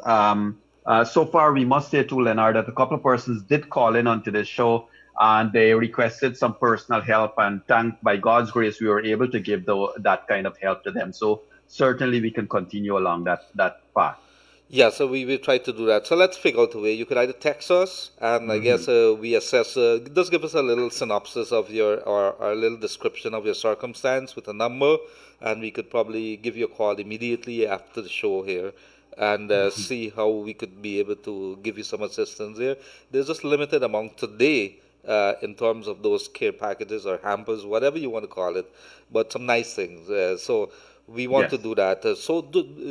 Don't call us in on the program and tell us. Just send us a text. We're going to get it. 622 622 You could send us a text to that number there. And right now, we are going to go straight to the phone lines, Yog. 226. And Leonard. Yes, Yog. Yeah, go on. Announce the number, please. 226-7453. 226-7453. The lines are going to be open now, and you could text us any comments that you want to make with regards to what is happening in the country, elections, COVID, whatever it is that's bothering you. We want to hear from you. The radio is yours. Glenn Laloney owns the radio. He doesn't control it. The people, it belongs to you people. So 622 or 226-7453. Call us on 226-7453. There's a caller online. Good afternoon, caller. You're on the air. Hey, good afternoon to you two gentlemen. Good afternoon, sir. First of all, I would like to congratulate you gentlemen for a wonderful and amazing job you guys have been doing. You know, last night, for the past few nights, I've been following up the Room 592 program. And last night, actually, I don't get to tap into the exact timing of the program. I will do it after 9. I have other work. I will go to YouTube when Mr. Yog would have posted those videos up, and I would have sat down, listened to those programs. They were so much informed. We as Guyanese, we were informed on how our money was being spent. And that is so amazing to know. And what is the most shocking thing is that we are having this information coming from a private entity. And we as a Guyanese people, we're paying, our tax dollars are paying for a government entity, which is the Department of Political Information, where we don't have this information coming. And secondly, in regards to whichever government goes in, I would just like to congratulate you guys for what you're doing. We need to do the same thing. We need to know how our money being spent. It is we are the people of Guyana who are working hard in the sun. We don't sit in AC, air condition as a government. We don't have fancy vehicle. We're working very hard. We're paying our tax. And we demand as a people to know how our money is being spent, how it is being spent, for what purpose, and for what reason. We're working hard, and our politicians are getting our benefit. We as the Guyanese people will demand. This is not the 90s and the 1960s and the 70s. This is the 21st century, and I would like to congratulate Kaiser News, who have been on the forefront to educate Guyanese about these things. And you guys continue to do a wonderful job. Guyanese are waking and they are behind, and we are more informed than ever before. Thank you, guys. Thank you very much, caller. And Yog, maybe you want some quick responses? Yes. Well, thank you so much. I mean, we appreciate it, and we certainly hope to continue. But Leonard, I just want to segue off to something. I've been I've been talking about this almost every day, and I want to raise this to the people of Guyana. Every passing day, this incumbent set of politicians, the squatter government, I call them, and mind you, that's my personal view. That's not necessarily Kaichori's view. The squatter government, they are spending taxpayers' money, and they are spending it on the rag. If you look at what the rag is publishing every day, it is getting beyond worrying. It is inflammatory. And the rag, for those of you who don't know, I call the Guyana Chronicle, it's the rag. That's all you can do with it. It's a rag. It's dirt. So, Leonard, here is what the problem is. Today's Chronicle, you know what has occupied the front page of today's Chronicle? That the taxpayers are paying them for. We are paying all the employees. We are paying the board of the Chronicle. We are paying all of them, the Department of Political Information. Guess what is on the front page of Chronicle? Ralph jumps the gun. A whole big portrait of Mr. Ralph Gonsalves and listen to this. APNO AFC and PNCR slams St. Vincent Prime Minister for seeking to direct GCOM. Nothing about the rest of the country, nothing about the other parties and what their views are. This paper that is called a state paper is only carrying the views of APNU, AFC, and PNCR. This is paramountcy of the state. It's where the political party is now taking control of state assets. And that is a pass to the Guyanese people, and it has to stop. And I would like to say, it is time that people of this country, I don't care who steps into government, you need to remove all the subsidies from state entity, from a state media. Let the private media run this country. As Jennifer says, defund the Chronicle, defund the Department of Political Information. This waste of taxpayers' money has to stop, Leonard. And you know why I'm so angry about it? Whilst they're publishing this trash, people in this country are starving. Private entities got to share out food stuff. There are people that needs help and can't get it. Absolutely, dear Dr. Yog Mahadeo. There's a caller online. Good afternoon, caller. You're on the air. Yes. Hi, good afternoon. Good afternoon, sir. How is gentlemen? Yes, you're on to Kaicho Radio. Go ahead.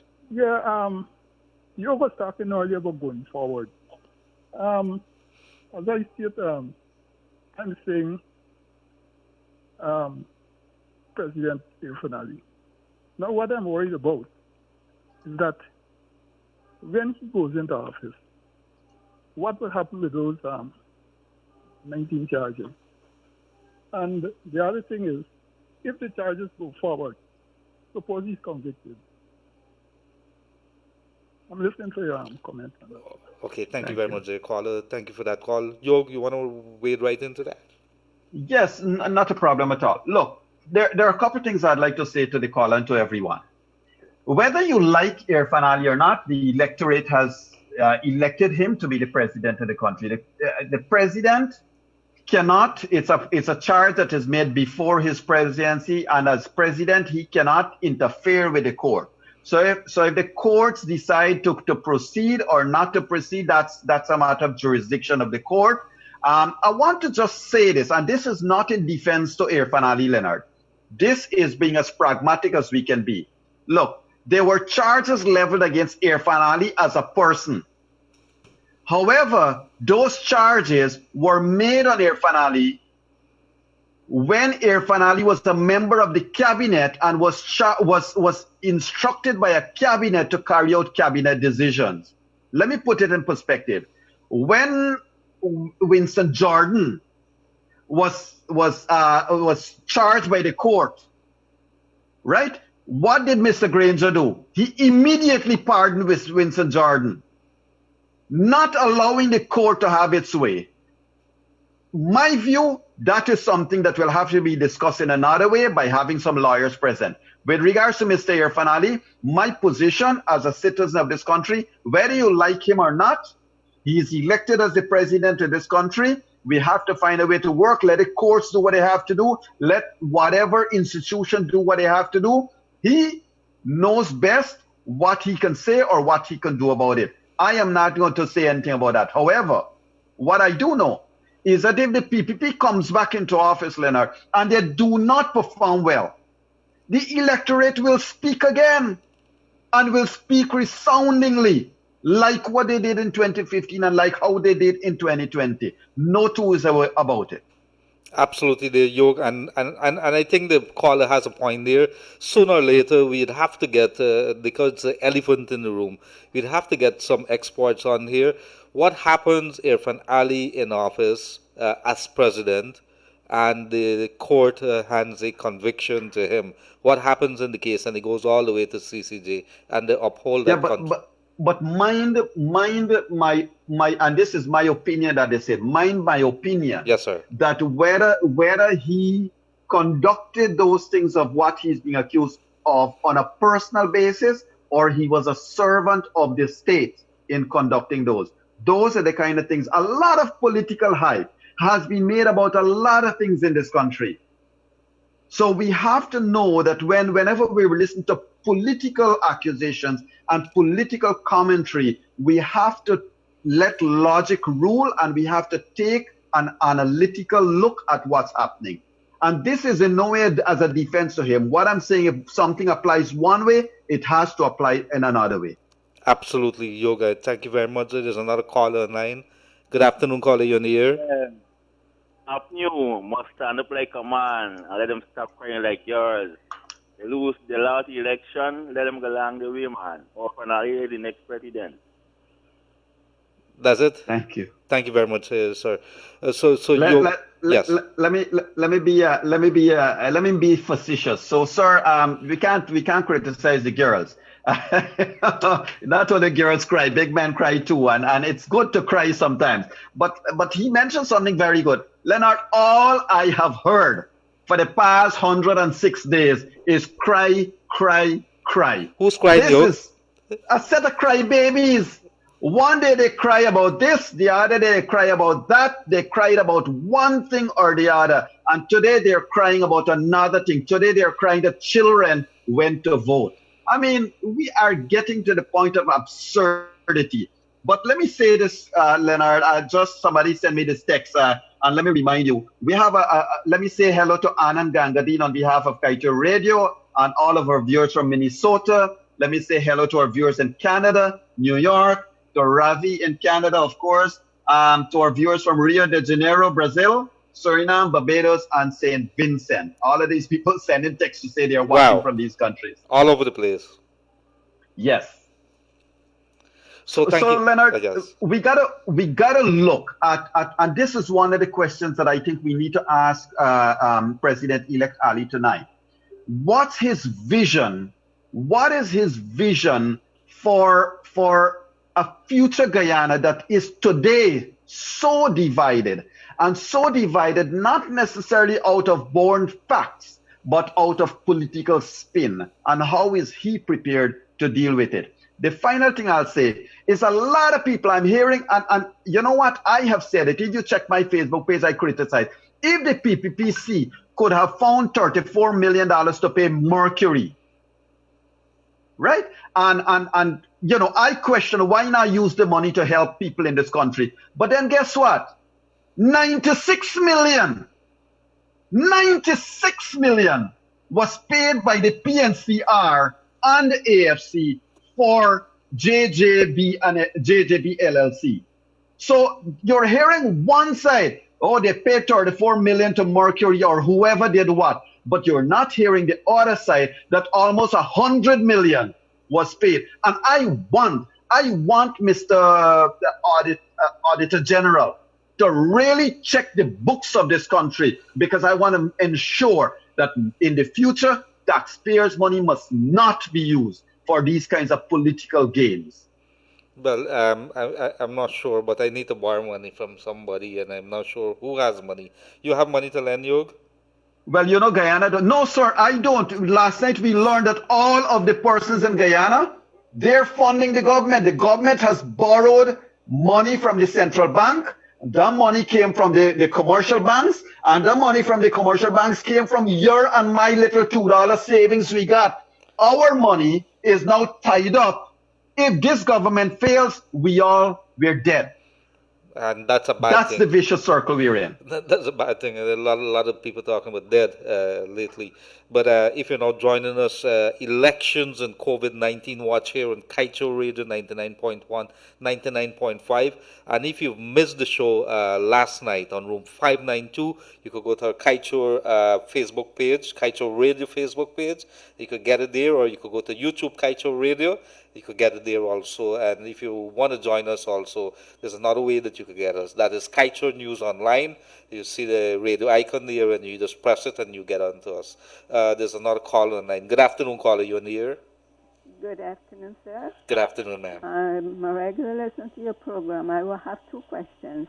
Could you say if the police is going to do any investigation regarding the damages to documents that was said recently in the Ministry of Finance? And two, the caller who called on the President, Mr. Ali, regarding the charges, I don't think he did anything. If you're working under senior officers or ministers, you have to carry out your functions. Yes.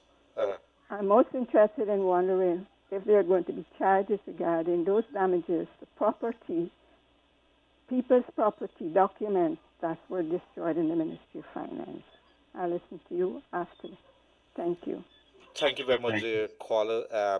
I'm not sure, based on the report that we would have seen, I don't think the police have issued a conclusion or the findings of whether the ministry. I'm not sure. Did it become a criminal issue, Yog, that the police were investigating, or was it? Well, Go we ahead. don't have any information. I mean, nothing. Rather than have Mr. Gonzalez's picture on the front page of the rag, have you seen anything from the rag addressing the taxpayers' concerns about the flooding of the ministry and whether it was accidental or what is happening with that investigation? Has the police even been called in?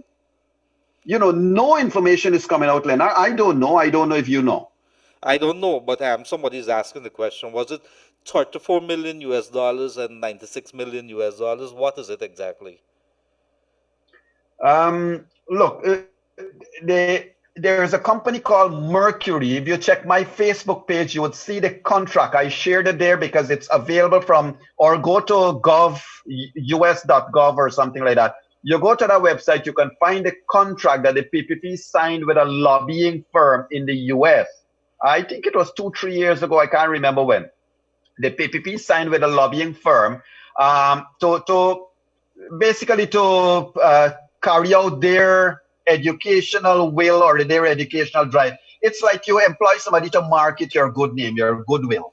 And so what we do know happened. So that has taken place a couple of years ago. And as of this year, what we do know is that the ACNO AFC signed a contract. First, it was the government of Guyana. They signed a contract with JJB LLC, another lobbying firm in the US, for $90-odd million, almost $100 million, that also sought to do the same.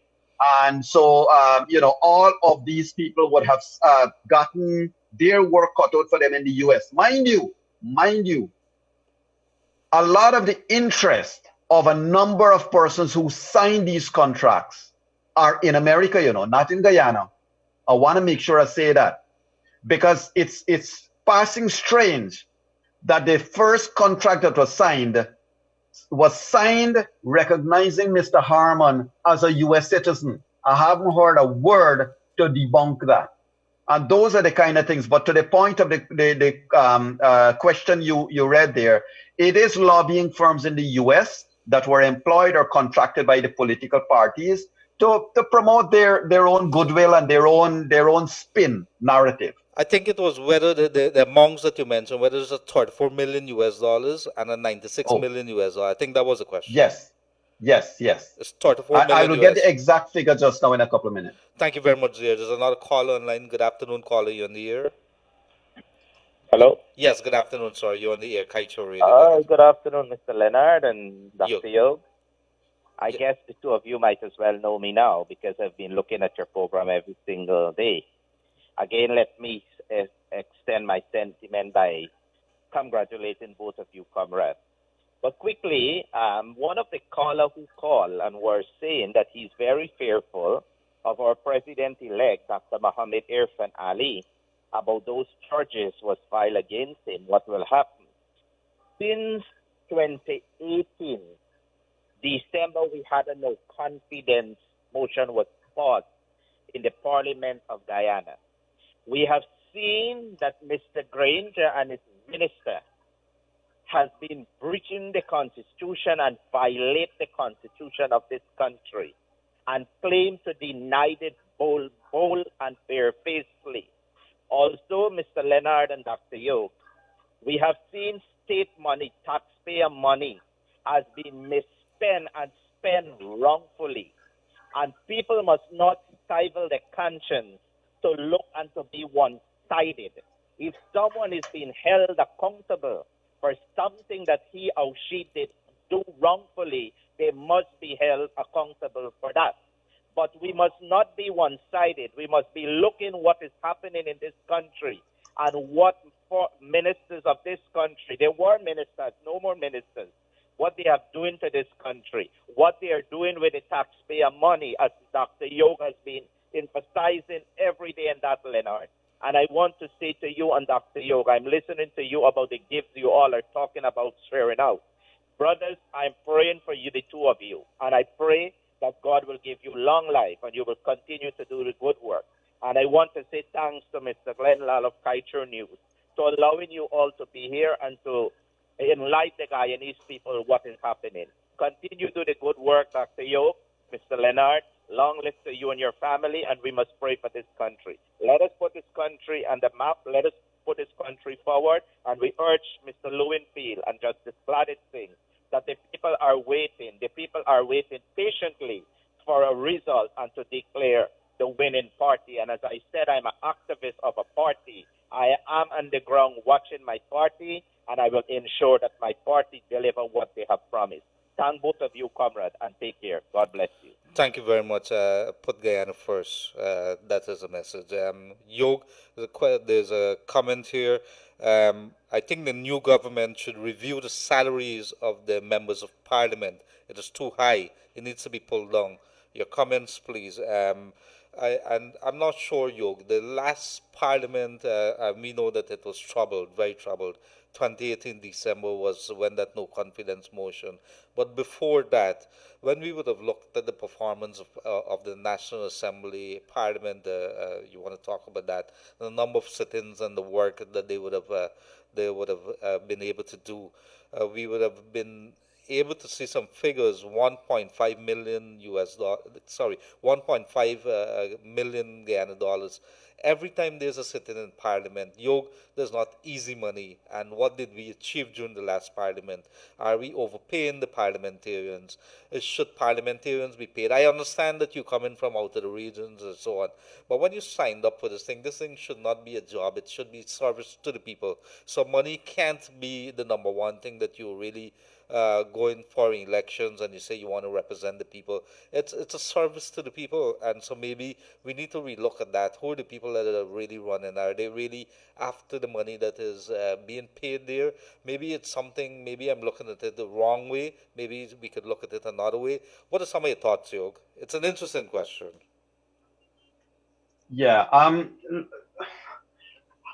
a couple of things. One is that, you remember Teddy Jagan, I think, said something. This is not a direct quote, but he would have said something. You can't live in a donkey cart economy and expect to live a Cadillac lifestyle. So the truth is that we must pay what we can afford. Now, one has to juxtaposition that with the following. If a person, let's say any of our sons and daughters, if my son studies and invests his time, takes loan, invests his time and studies and gets a certificate, gets himself qualified, one would expect, and he would expect, to be paid for his service. So there needs to be a benchmark for professional services. And one would find that the rate at which ministers are being paid compared to, let's say, chief operating officer in a private company. So those kinds of benchmark you have to look at. Responsibility should have, a pay that would ensure that their responsibility is catered for. In other words, you are a public servant, but you have to maintain your family, you have to maintain all of that. Here is where it got a little upside down in Guyana. We are paying salaries to our public servants, ministers. Let's take the ministers of government. Let's take the Prime Minister's office, for example. If you're paying the gentleman $1 million, if you're paying him $1 million salary per month, and you're giving him a car, you're giving him a driver, you're giving him a maid or two, you're giving him a gardener or two. In other words, he has no expense. You're paying his electricity, you're paying his telephone, you're paying everything.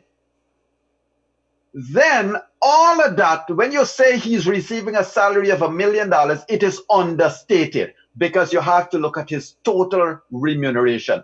And that's the kind of figures and that's the kind of transparency I think we must demand from the next government of this country. We need to have your total remuneration package, not just your dollars, the total you're paid in terms of salary. Don't forget, people who sit in National Assembly, their medical expenses are being paid for.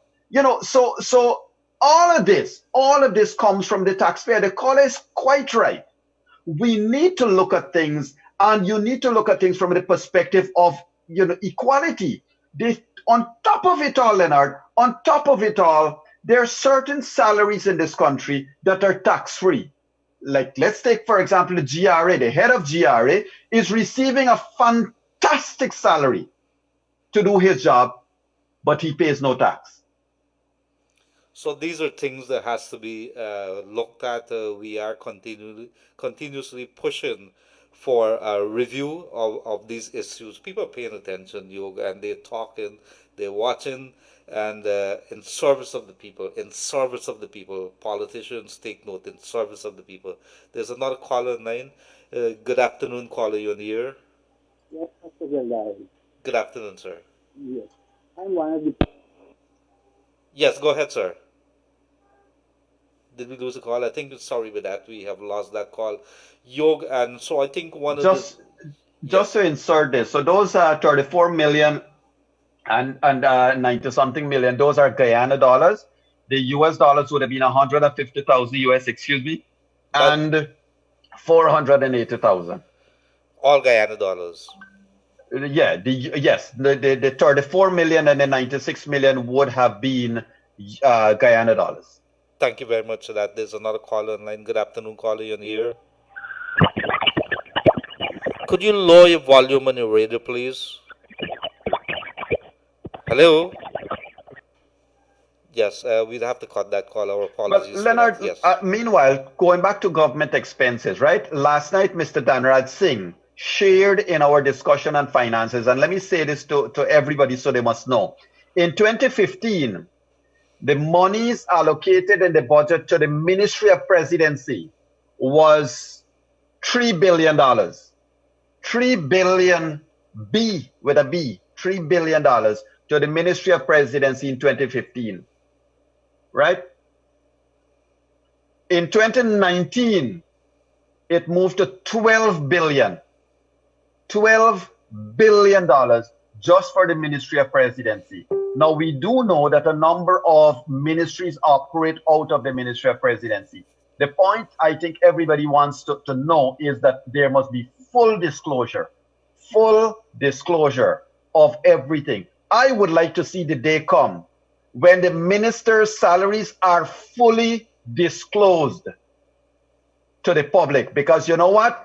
It's not your salary being paid for by the state. Your salary is being paid for by the sweat, blood, and tears of the taxpayers who break their back to work every day in the fields and in the offices to pay their salaries. You know, I and you saying that, and you and I have been saying that over the last couple of weeks, because as you say it over and over, it starts sinking in. I don't think people really get the memo, Yoga. And why? What do I mean by that? The politicians are our employees. We are the employer. So if you put them there, if you hire them, you could fire them. Isn't that logical? So correct. Let us be very, very clear. The people of Guyana, with their very vote, they have become employees of the politicians, of our ministers, of our permanent secretaries, of the rest of them. We have a right to demand via the Freedom of Information Act and so on to be able to get information that we want. We should be able to know what Yog Mahadeo, as an executive officer at a state agency, let's say Guy Oil, what he's earning. We want to know why he's driving a BMW and a Mercedes-Benz, and his salary is $500,000. Correct. And so we have to ask, we have to be able to start understanding that the memo has been sent out, that we have the right to ask those questions. It was sent out a long time back, ever since we introduced the voting in Guyana. There's another caller online. Good afternoon, caller, you're on the air. Yes, good afternoon, caller, you're on the air. I think we would have lost that. So yes, it's a good day. You're now joining us. Elections. Yes, go ahead. Good afternoon, sir. Again, I'm with you from the MMA fields in the background. Yes, sir. I would like to add my bit this afternoon in calling all Guyanese, let us respect the ruling, and more so, the APNU AFC supporters. In my opinion, it is clear that the PPP have won the election. The numbers don't lie. The numbers is showing clear that the PPP have won this election. I would like to also encourage you and Yog, I have said this on your program before, if you can continue doing some of this if not every day or in the evening. This will help to promote checks and balance, what you're doing here, and also educate the people of this country. You have done a fantastic job over the past, and today is no exception. Having Mr. Owen Arthur on your program, all Guyanese can hear for himself. I have made an observation in regards to Mr. Owen Arthur presentation. And, you know, in local term or grassroots language, we can say, me can beat me picnic, but nobody can beat me picnic, right? Mm-hmm. Now, what he has said, and, you know, it's very, very disgraceful right now what's happening in Guyana. He has said it clear, loud and clear, that Guyana have become a mocking stock or a laughing stock for the world. The entire world is looking at us, and if any of our leaders who is opposing to these numbers that we're seeing in this recount and the election, then let good sense prevail. The APNO AF, they have lost the election. They can go and retool, rethink, regroup, and there will always be a next chance for them. But what they're doing, they're only messing themselves up. There will be no opportunity there. Every bit of opportunity that was left for them is slipping out of their hand gradually. And I don't know if they're not seeing this. We need good opposition also. And what they are doing there will not promote them to be good opposition, because they have made bad friendship with the international community. They have made bad friendship with CARICOM. Who will you go and complain to if you need to let's say, pull PPP government up for something? That is my contribution. Thank you. Thank you very much. And Yog, it's a very good point that he has raised there.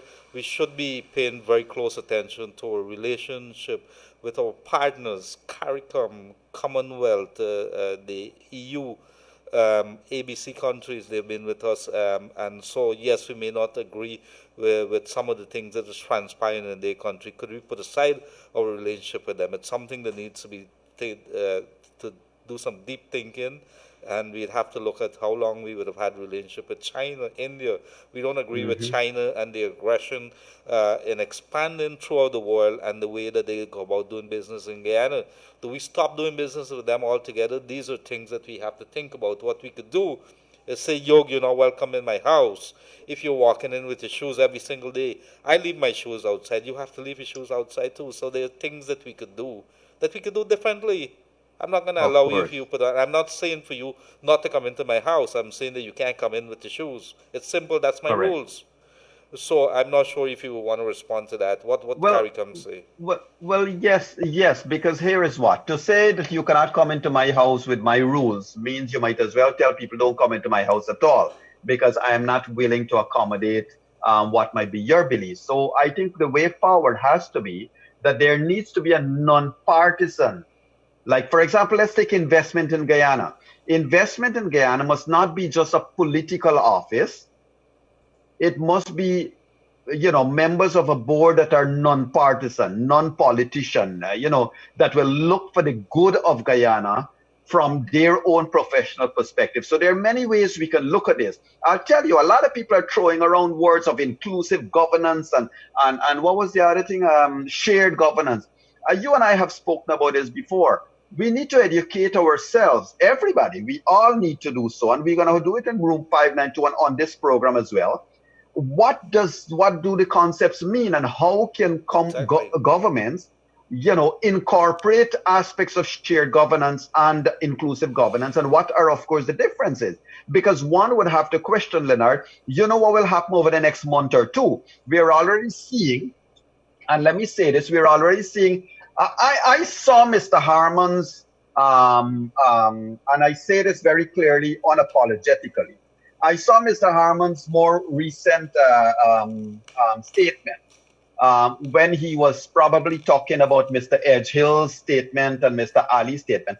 I was wondering whether I was listening to the concessions, he was conceding in that speech. because he certainly was conceding in that speech that he lost power. And if Mr. Harman has conceded he lost power, then I don't know what the rest waiting for. But Mr. Harman and Mr. Nagamoto, I feel almost sorry for Mr. Nagamoto at this stage to be getting and raising up all kinds of warfare and the kind of talk and the rhetoric they're talking about now, you know, about public servants and raising up people's concerns. I believe there are those people who have been on a political slate. If you have been on a political slate, one cannot, there's no other party other than your own that will trust you. If you're on a political slate, you need to do the decent thing and move out and move on. If you are a professional, you should not be involved in politics, and therefore you should have no fear of anybody telling you to move on and move off. Those are some very, very simple, and I believe they're practiced all around the world. What is so different in Guyana that you drum up fears in people that a new government gonna take recriminating actions against you? You know, we are going to stand up and speak out if the government does take any action against public servants. That must not happen. But at the same time, if public servants have been abusing state assets, have been on a political platform, and have been part of the gerrymandering and part of this nightmare of this 100 days, then I am not, as a citizen of Guyana, going to be happy to see them continue to be paid by me and my fellow taxpayers. A different dispensation. There's another caller online. Good afternoon, caller. Good afternoon, caller. You're on the air. Good afternoon, dear. Good afternoon. Good afternoon, sir. Yeah. Hear this. Here we need, I like how the British High Commissioner come out and speak about constitutional change, because that's my concern. Now I can speak on a neutral ground again as yesterday. Now we need to get rid of this foolishness. Brian Tawari just got a contract at $800 and something million with nobody they know nothing about. Suddenly he get this contract, and then they had another 500 and something million contract. Second, prior to that contract, here with this new government went miserably wrong with the people. Aubrey Norton, who is a member, rent a building, and even before the person could, the building wasn't the person building, he gave the person the money to rent this building, and they lay back. They didn't do anything about it. But listen to the bomber that we need to get rid of and the fear that lies upon the next bench. It shows this nation clear. I want Yog, my friend Yog, because I love Yog spirit. I want you to explain to me in which country in the world will we see here happen with Infernali and Nandalal when their cases keep pushing back. They have influence into the court system, and there is where the fear lie within these people that failing to give up office. This is the reality. But I want Yog to hold on to the piece of note, because I can rock your foot. We got to push for constitutional change. If we had constitutional change, long ago the dark blanket would have been off for this nation, because my concern is with you, the nation. When you in town, you're asking Indian people, taxi, they jump in here. You go in the market, they're asking you to be shopping. And they ain't got no different price, the price level. They got various supermarkets you could go in, and you see they got different prices. And anybody could go to it and buy. As Yog said it already, that when you're sick, you don't look at no particular person. And back to infant, I personally got a problem with it. Guyana is an undeveloped country, and it have a lot of avenue to do business. And we need to move this country ahead. But this darkness is show, and then why Yog deal with this one, because definitely telling you, this is a fear that in this other country you know that shows that when you have to go and let the evidence, push back. With name, push back. The system needs to be moved away. That's it. And we're dealing with this foolishness with this government. Not give out do a contract, and the contract that he do, the person never own the building. Then Brian Tawari just get a big contract. We didn't even publish in the making. Well, we didn't even show you the architect drawing. Nothing. It just float up. But these stupidness need to rearrange. But with all come from his cut. Thank you. I think we would rolling have... you towards it because we got to push for this thanks. Thank you very much, dear. Thank you very much, dear caller.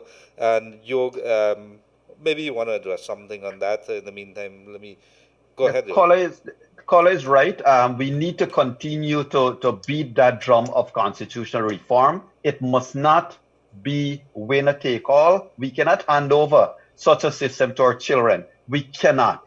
We have seen what damage it does to our nation. We have seen what damage it can do to us as a people. Today we are totally split.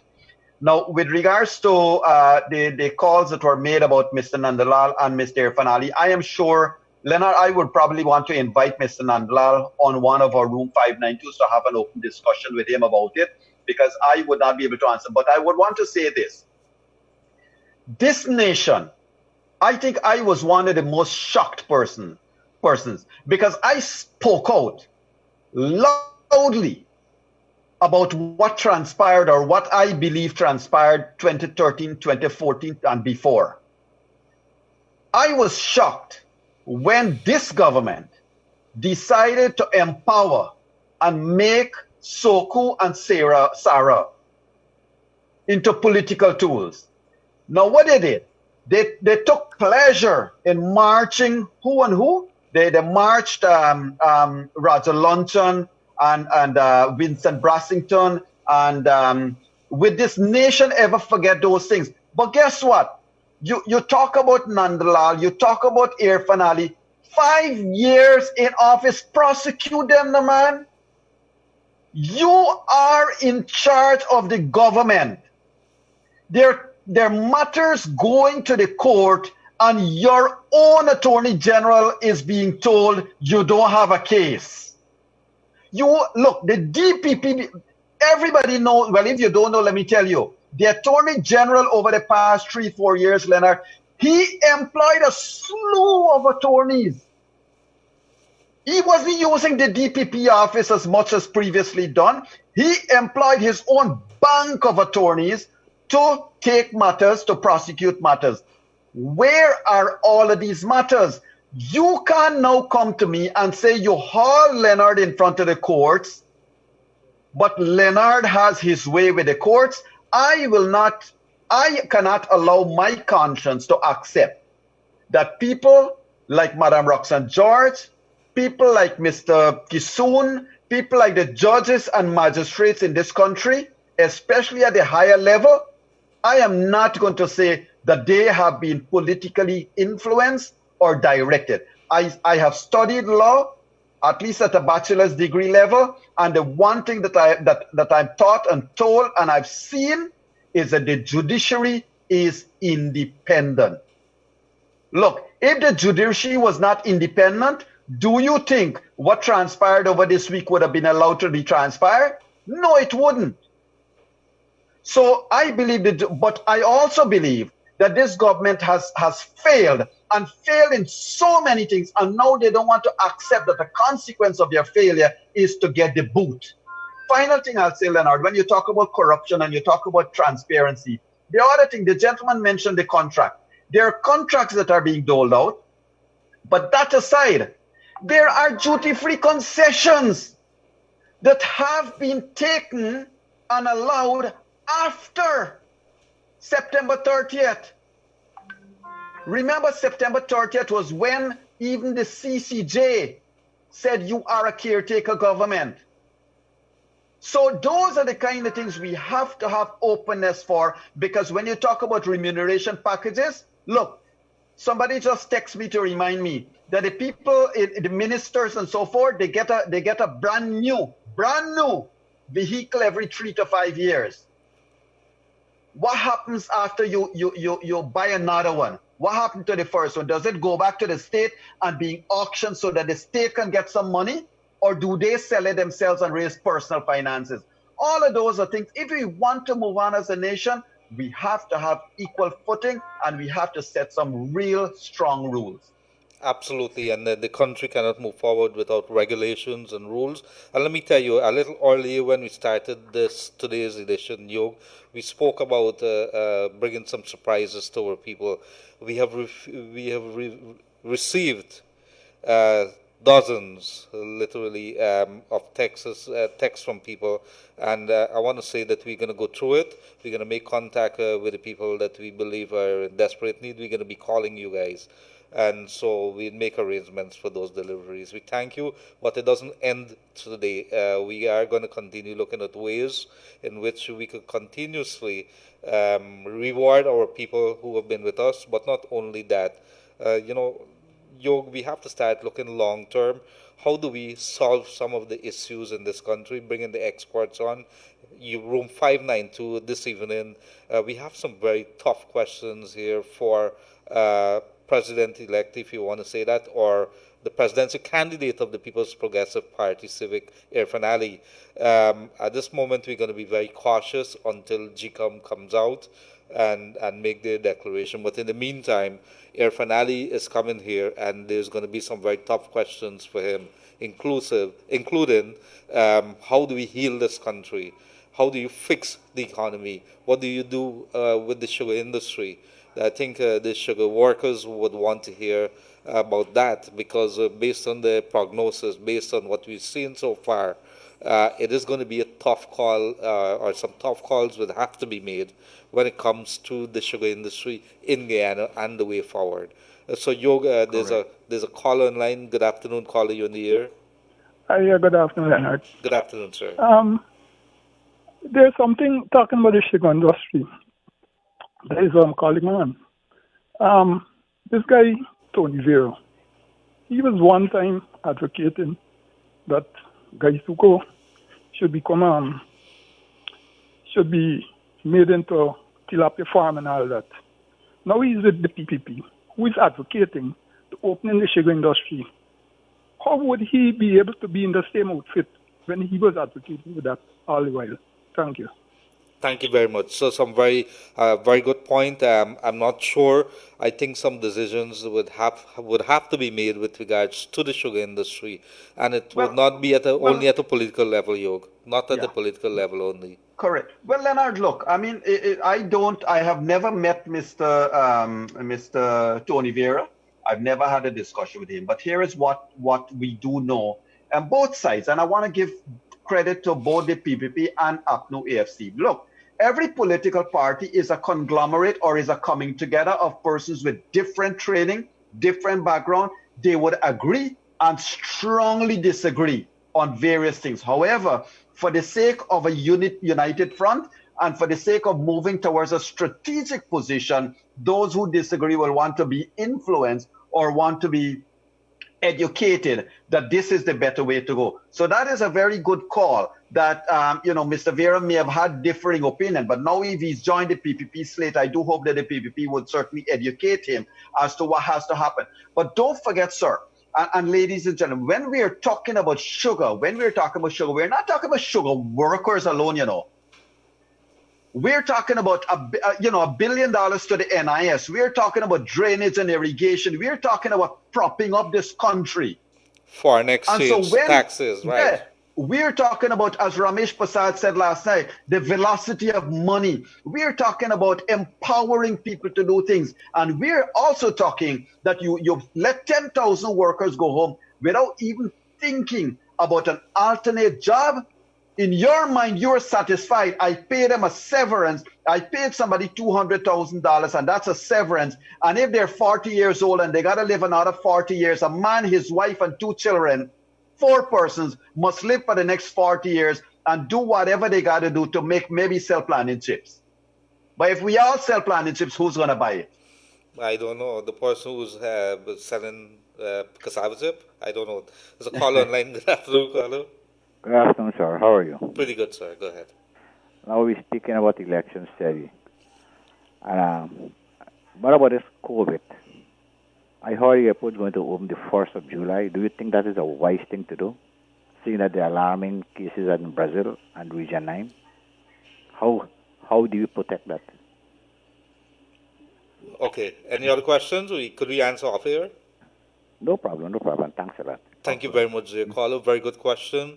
COVID-19 is really taking a back seat, but I guess, Yog, we have to look at, we have to come back and look at it in a very decisive way, this COVID-19 and what is happening.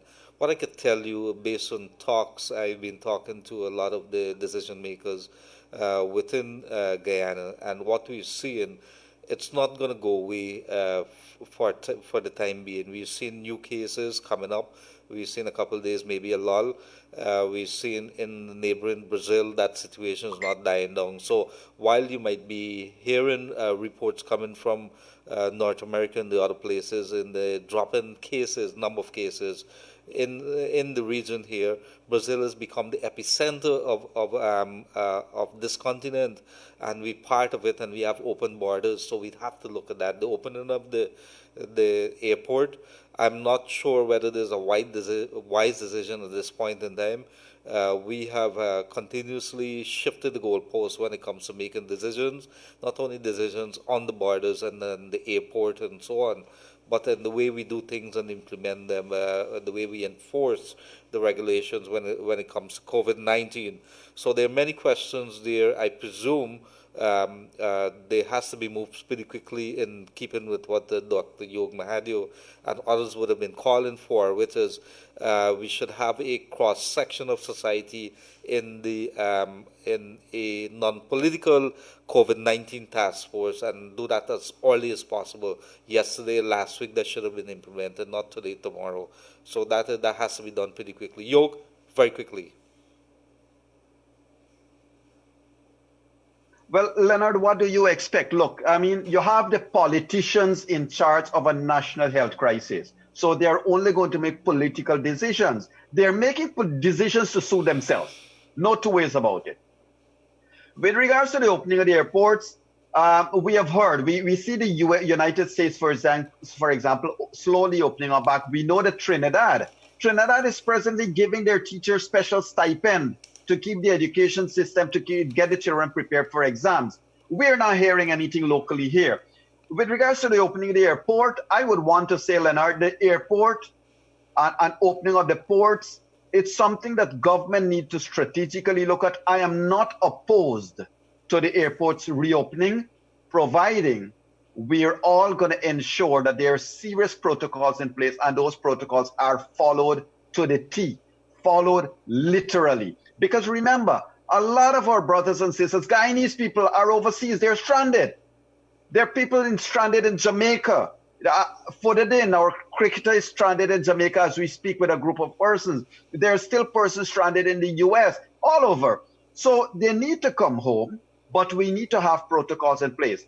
About COVID, Leonard, when last you have heard the government say anything about COVID? That is true from the task force level.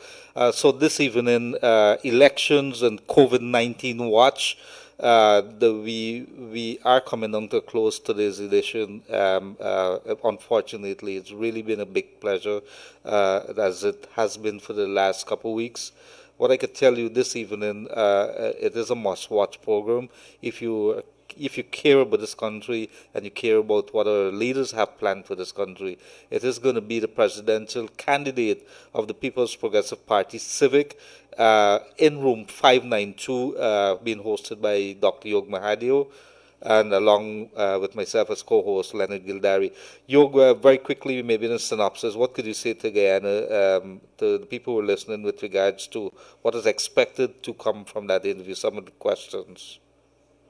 We are certainly hoping to ask Dr. Irfan Ali a couple of questions pertaining to a couple of things that were raised on this program here, Leonard. Over the past week or so, we have discussed that how a new government's priority has to probably be re-examined. What they had in their manifestos may not necessarily now be priority number 1, 2, and 3, given that COVID is here, given that the economy has a $92 billion deficit. Remember, your deficit in the economy is much higher than the amount of money you got, the oil money, the 90-something million dollars you got overseas. So we want to ask him this. We know that he has a financial background, and we want to ask him that. We want to talk about infrastructure. We want to talk about his vision, 2020 and beyond. What does Dr. Irfan Ali see as to be the priorities for his government getting into office? And especially, how are we going to heal Guyana? What are his views for that? Absolutely, Yog, and I'm very interested. I think most important for me is how do we heal this country, and so that is going to be in room 592, 7:30 p.m. sharp. It's been a hot couple days and nights when it comes to elections and COVID-19 watch here on Kaito Radio, and of course room 592, the decisive information center when it comes to analyzing the news, not only elections, but other happenings in our country, this beautiful country of ours. Unfortunately, we have run out of time. I can't take any more calls. We can't take any more calls at Kaito Radio. We're going to be back. Let's see how it plays out, maybe tomorrow, Monday. Let's see how it plays, Yog. We were not planning to do anything tomorrow. There's some other things happening. However, we're keeping a very close eye on elections, the Guyana Commission, and seeing whether there is going to be that handing over of that anticipated report tomorrow. And maybe, definitely you could tune into Kaito Radio 99.1, 99.5, on Facebook, Kaito Radio, on YouTube, Kaito Radio, or Kaito News Online. You could get us there. In the meantime, with regards, we have received dozens of texts from our people, our listeners, and Yog, you and I will go through it, and we're going to choose our people. And of course, this does not end here. We want to reward more people. So this continues. We're going to be beating down some doors, calling some people, so we could help our most vulnerable. The little that we can do, we know that it's going to open the floodgates. But let's see if we could change one person's life. It would be a good thing for our country, Yog. I think, is it any other thing that you want to say, Yog, before we go? Well, it's weekend, so I want to wish everybody a good weekend. Today is Friday, isn't it? It is. I just want to wish everybody a great weekend, and I want to remind everybody that as we are staying home and observing all the COVID protocols, let's ensure that we keep an eye out for each other, stay away from each other, and wash hands, keep our children safe. And I would like to extend to every child across Guyana and wherever you're joining us from, have a great weekend and ensure mommy and daddy stay safe so that you are safe. Thank you very much, dear. My co-host, Dr. Yog Mahadeo, myself, Leonard Gildarie. It has been a pleasure coming to you over the last 1.5, 2 hours, two hours. So we're going to be back with you this evening, 7:30 p.m. sharp. It's been a pleasure. Have a pleasant rest of the day.